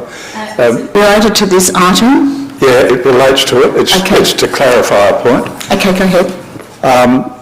You'll be away during that period, of course, because you're attending, but will you be back for the special council meeting where we're going to determine the budget? Yes, I'll be back on the Wednesday evening, late night. Thank you, Tab. Councillor Platten. Thank you, Mayor. I just would like to ask one more time, have the funds already been spent and we cannot reclaim those funds? Through the Mayor, that is correct. The only funds that we may be able to claim and get some money back for are the flights. Councillor Bell, is a question? No, can I debate? Is that okay? You had an opportunity when you seconded. Oh, so I can't do it? I don't believe you can. Sorry. Councillor Davis. Just a quick debate. I went last year and I found it absolutely fascinating to understand on a national level what everyone's dealing with, to meet with peers. Obviously, I was only in the job for a year, so I was well out and truly out of my depth. So I think sending someone with Councillor Greaves' history and knowledge and understanding will really benefit the City of Onkaparinga, because I think she'll be a fantastic representation for us. Councillor Fisher, do you wish to close? No, thank you, Mayor. I'll put the motion. All those in favour? Against? That's carried unanimously. Thank you very much, everyone. If someone would let Councillor Greaves know to rejoin us. And I'll just check that the paperwork is going to appear for you. Yeah, well. Thank you, Councillor. And we look forward to hearing back from you how it all goes. Item 10.8, the Council and Committee reporting schedule. Councillor Eaton. Yes, I'll move as written. The matter that I raised was clarified, so yes, I'm happy to. Thank you very much. Councillor G. I just have a quick question. Go ahead. Within the body of the discussion, it talks about a motion that I put up in relation to a report coming back to Council with the summary of the roundtable that was held this week. I noticed that it doesn't then show up in the schedule. Okay. Is someone going to help us with that? So it was, sorry, can I just give a little bit more context? Go ahead. I had spoken to the officers about that, so I'm happy with the timing. It's more that it's it not doesn't appear on the schedule. Yeah. So that looks like that's an administrative task we can take back and address. Were you seconding the motion as well? Thank you very much. Councillor Eaton, I'll put the motion. All those in favour? Against? Carried. Thank you. And that'll appear on the schedule with the... we have a whole 6 questions on notice, which I believe will have all been answered. Is that correct? Yes. 1 to come, and that will appear in the minutes. We have 1 item motion on notice. Councillor Themeliotis. Yes, thank you. Elected members, this motion isn't about locking council into a final budget position tonight. It's not about pretending that difficult decisions do not exist, and it's not about ignoring services, infrastructure and responsibilities council must continue to deliver. Before we ask ratepayers to pay more, we should be absolutely clear that we have properly tested whether a lower rate increase is possible. The draft budget proposes an average residential rate increase of 4.9%. For many residents, it's another increase on top of groceries, insurance, electricity, mortgages, rent, and every other cost that has gone up. We know that the next chamber will already be looking at forecast rate increases of 6.5%, 4.5%, 4% in the years ahead, and that's before the additional fuel costs have come into play. If we do not seriously test savings now, then we do not look closely at what can be reduced or done differently, then we risk compounding pressures on ratepayers year after year. I've heard clearly from residents that cost of living pressures are real. Residents are not asking council to do nothing. They understand roads need to be maintained, bins need to be collected, parks need to be looked after, and community facilities need to be invested in. But they're asking us for our discipline, and they're asking us to show that we've considered every reasonable option before adopting a rate rise. At the recent elected member budget session, there was discussions about the proposed rate increase, but I do not believe elected members were given enough information about what a lower rate increase would actually look like, what savings would be required, what could be reduced, and what the consequences would be of a reduced rate. That is information that this motion is seeking. It asks administration to provide options to reduce the proposed average rate increase from 4.9% to 3.9%. It asks for advice on the reoccurring savings required. It asks for other savings options to be put forward before elected members before the final budget decision is made. Importantly, it also asks for the advice on non-essential services, programs, projects or expenditure that could be delayed, reduced or removed without having a significant impact on community or council's long-term financial plan. I think this is a reasonable request. If the advice comes back and it says that there are no reasonable options, then elected members can consider that advice.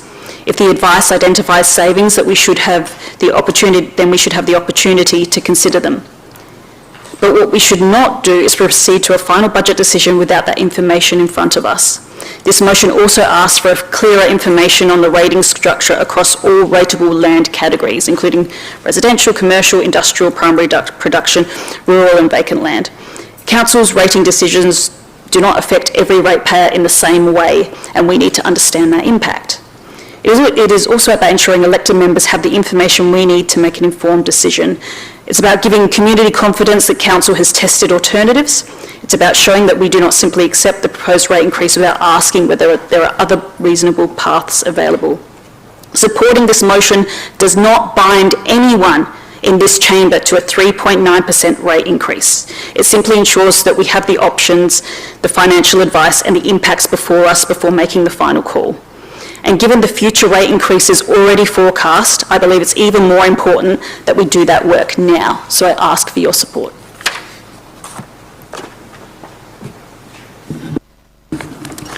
I don't have a seconder. Councillor Pritchard? Happy to second. Go ahead. No need to debate.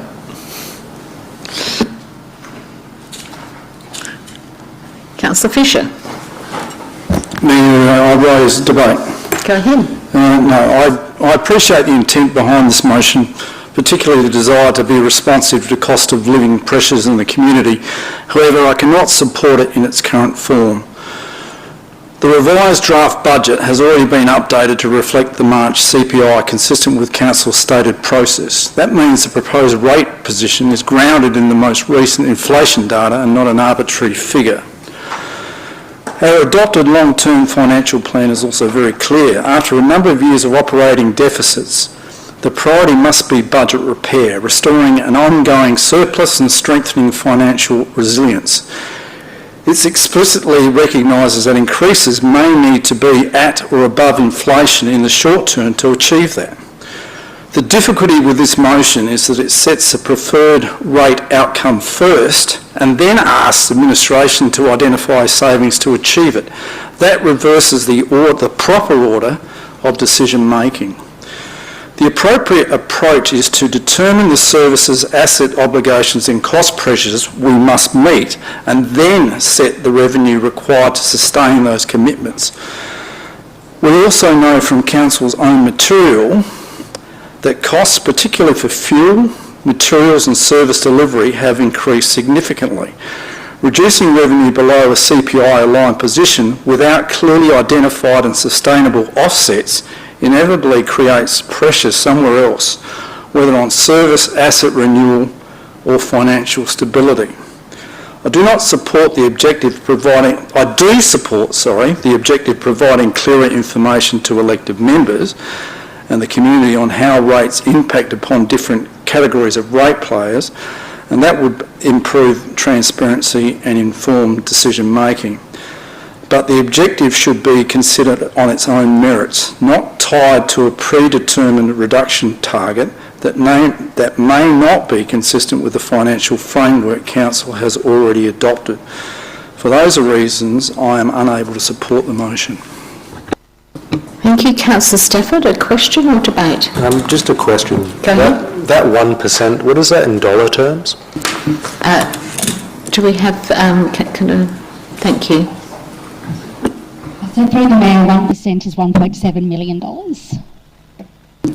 Thank you. Further questions? Councillor Themeliotis, just to close. Elected members, administration, in my opinion, have done their job, and their job is to outline to us Council's position, what it takes to deliver services, projects, programs, maintenance across our city. Our job's a little bit different. We take in that information, but we're voted in by residents to represent them and be their voice on council. We're there to work with administration to find a middle ground, something that brings community into the conversation, administration and community, and find the middle ground to say that we've listened and we've heard. We know that there are going to be, we've seen the forecast, there are going to be high rate increases going forward. We need to be making some tough decisions, and we need that information made available to us. Unfortunately, it has to be through a notice of motion to provide that direction to get that information. But I feel like it's appropriate that we have that information. Why? It allows us to have one conversation with our ratepayers to say, well, you know what? This is what it's going to look like, and this is what it's going to take to have a reduced rate. It also allows us to determine what we feel is appropriate and not appropriate to be delivering as part of our budget. Elected members, we know costs are going up across the board. They're also going up across the board for our ratepayers. When costs go up for our ratepayers, if it's utilities, phone bill, whatever, they get to shop around and find the best deal. But with council rates, unfortunately, you don't get to shop around and pick the best council rate to choose from. We heard that there were themes that came out of the engagement on budget, and those themes were council expenditure, council debt, and cost of living pressures, among a load of other themes that were presented to us. But they were some of the top reoccurring themes. I feel it's my duty to represent my community and bring that to the chamber, and this is the method to do it. This is not binding council to a 3.9% rate increase. I'll remind elected members we did start with engagement at 3.3% rate increase. This does not bind you. This is simply seeking the information which will allow us to have the conversation. Elected members, if we don't look at this now, then when? Thank you. I'll put the motion. All those in favour? Against? The motion is lost. Division has been called. I will... Have you got your piece back? Thank you. All those in favour? Councillor Themeliotis. Thank you. All those against? Sorry, Bell, Platten, Davis, Fisher, Pritchard, Stafford, Dew, Yeomans, Eaton and Greaves. Thank you very much. Item 13.1, which was referred to earlier in the meeting, has been received regarding the petition for the community hub. Councillor Greaves. Thank you, as written. Thank you. Councillor Pritchard. Happy to second. Thank you. No one wishes to speak. That was Councillor Pritchard. I'll put the motion. All those in favour? Against? Carried. We now have urgent business. I have no urgent business. The next item is moving into confidentiality, and do I have a mover for that? Councillor Bell, Councillor Dew, all those in favour? Against? If we can, anyone who doesn't need to be here now needs to leave.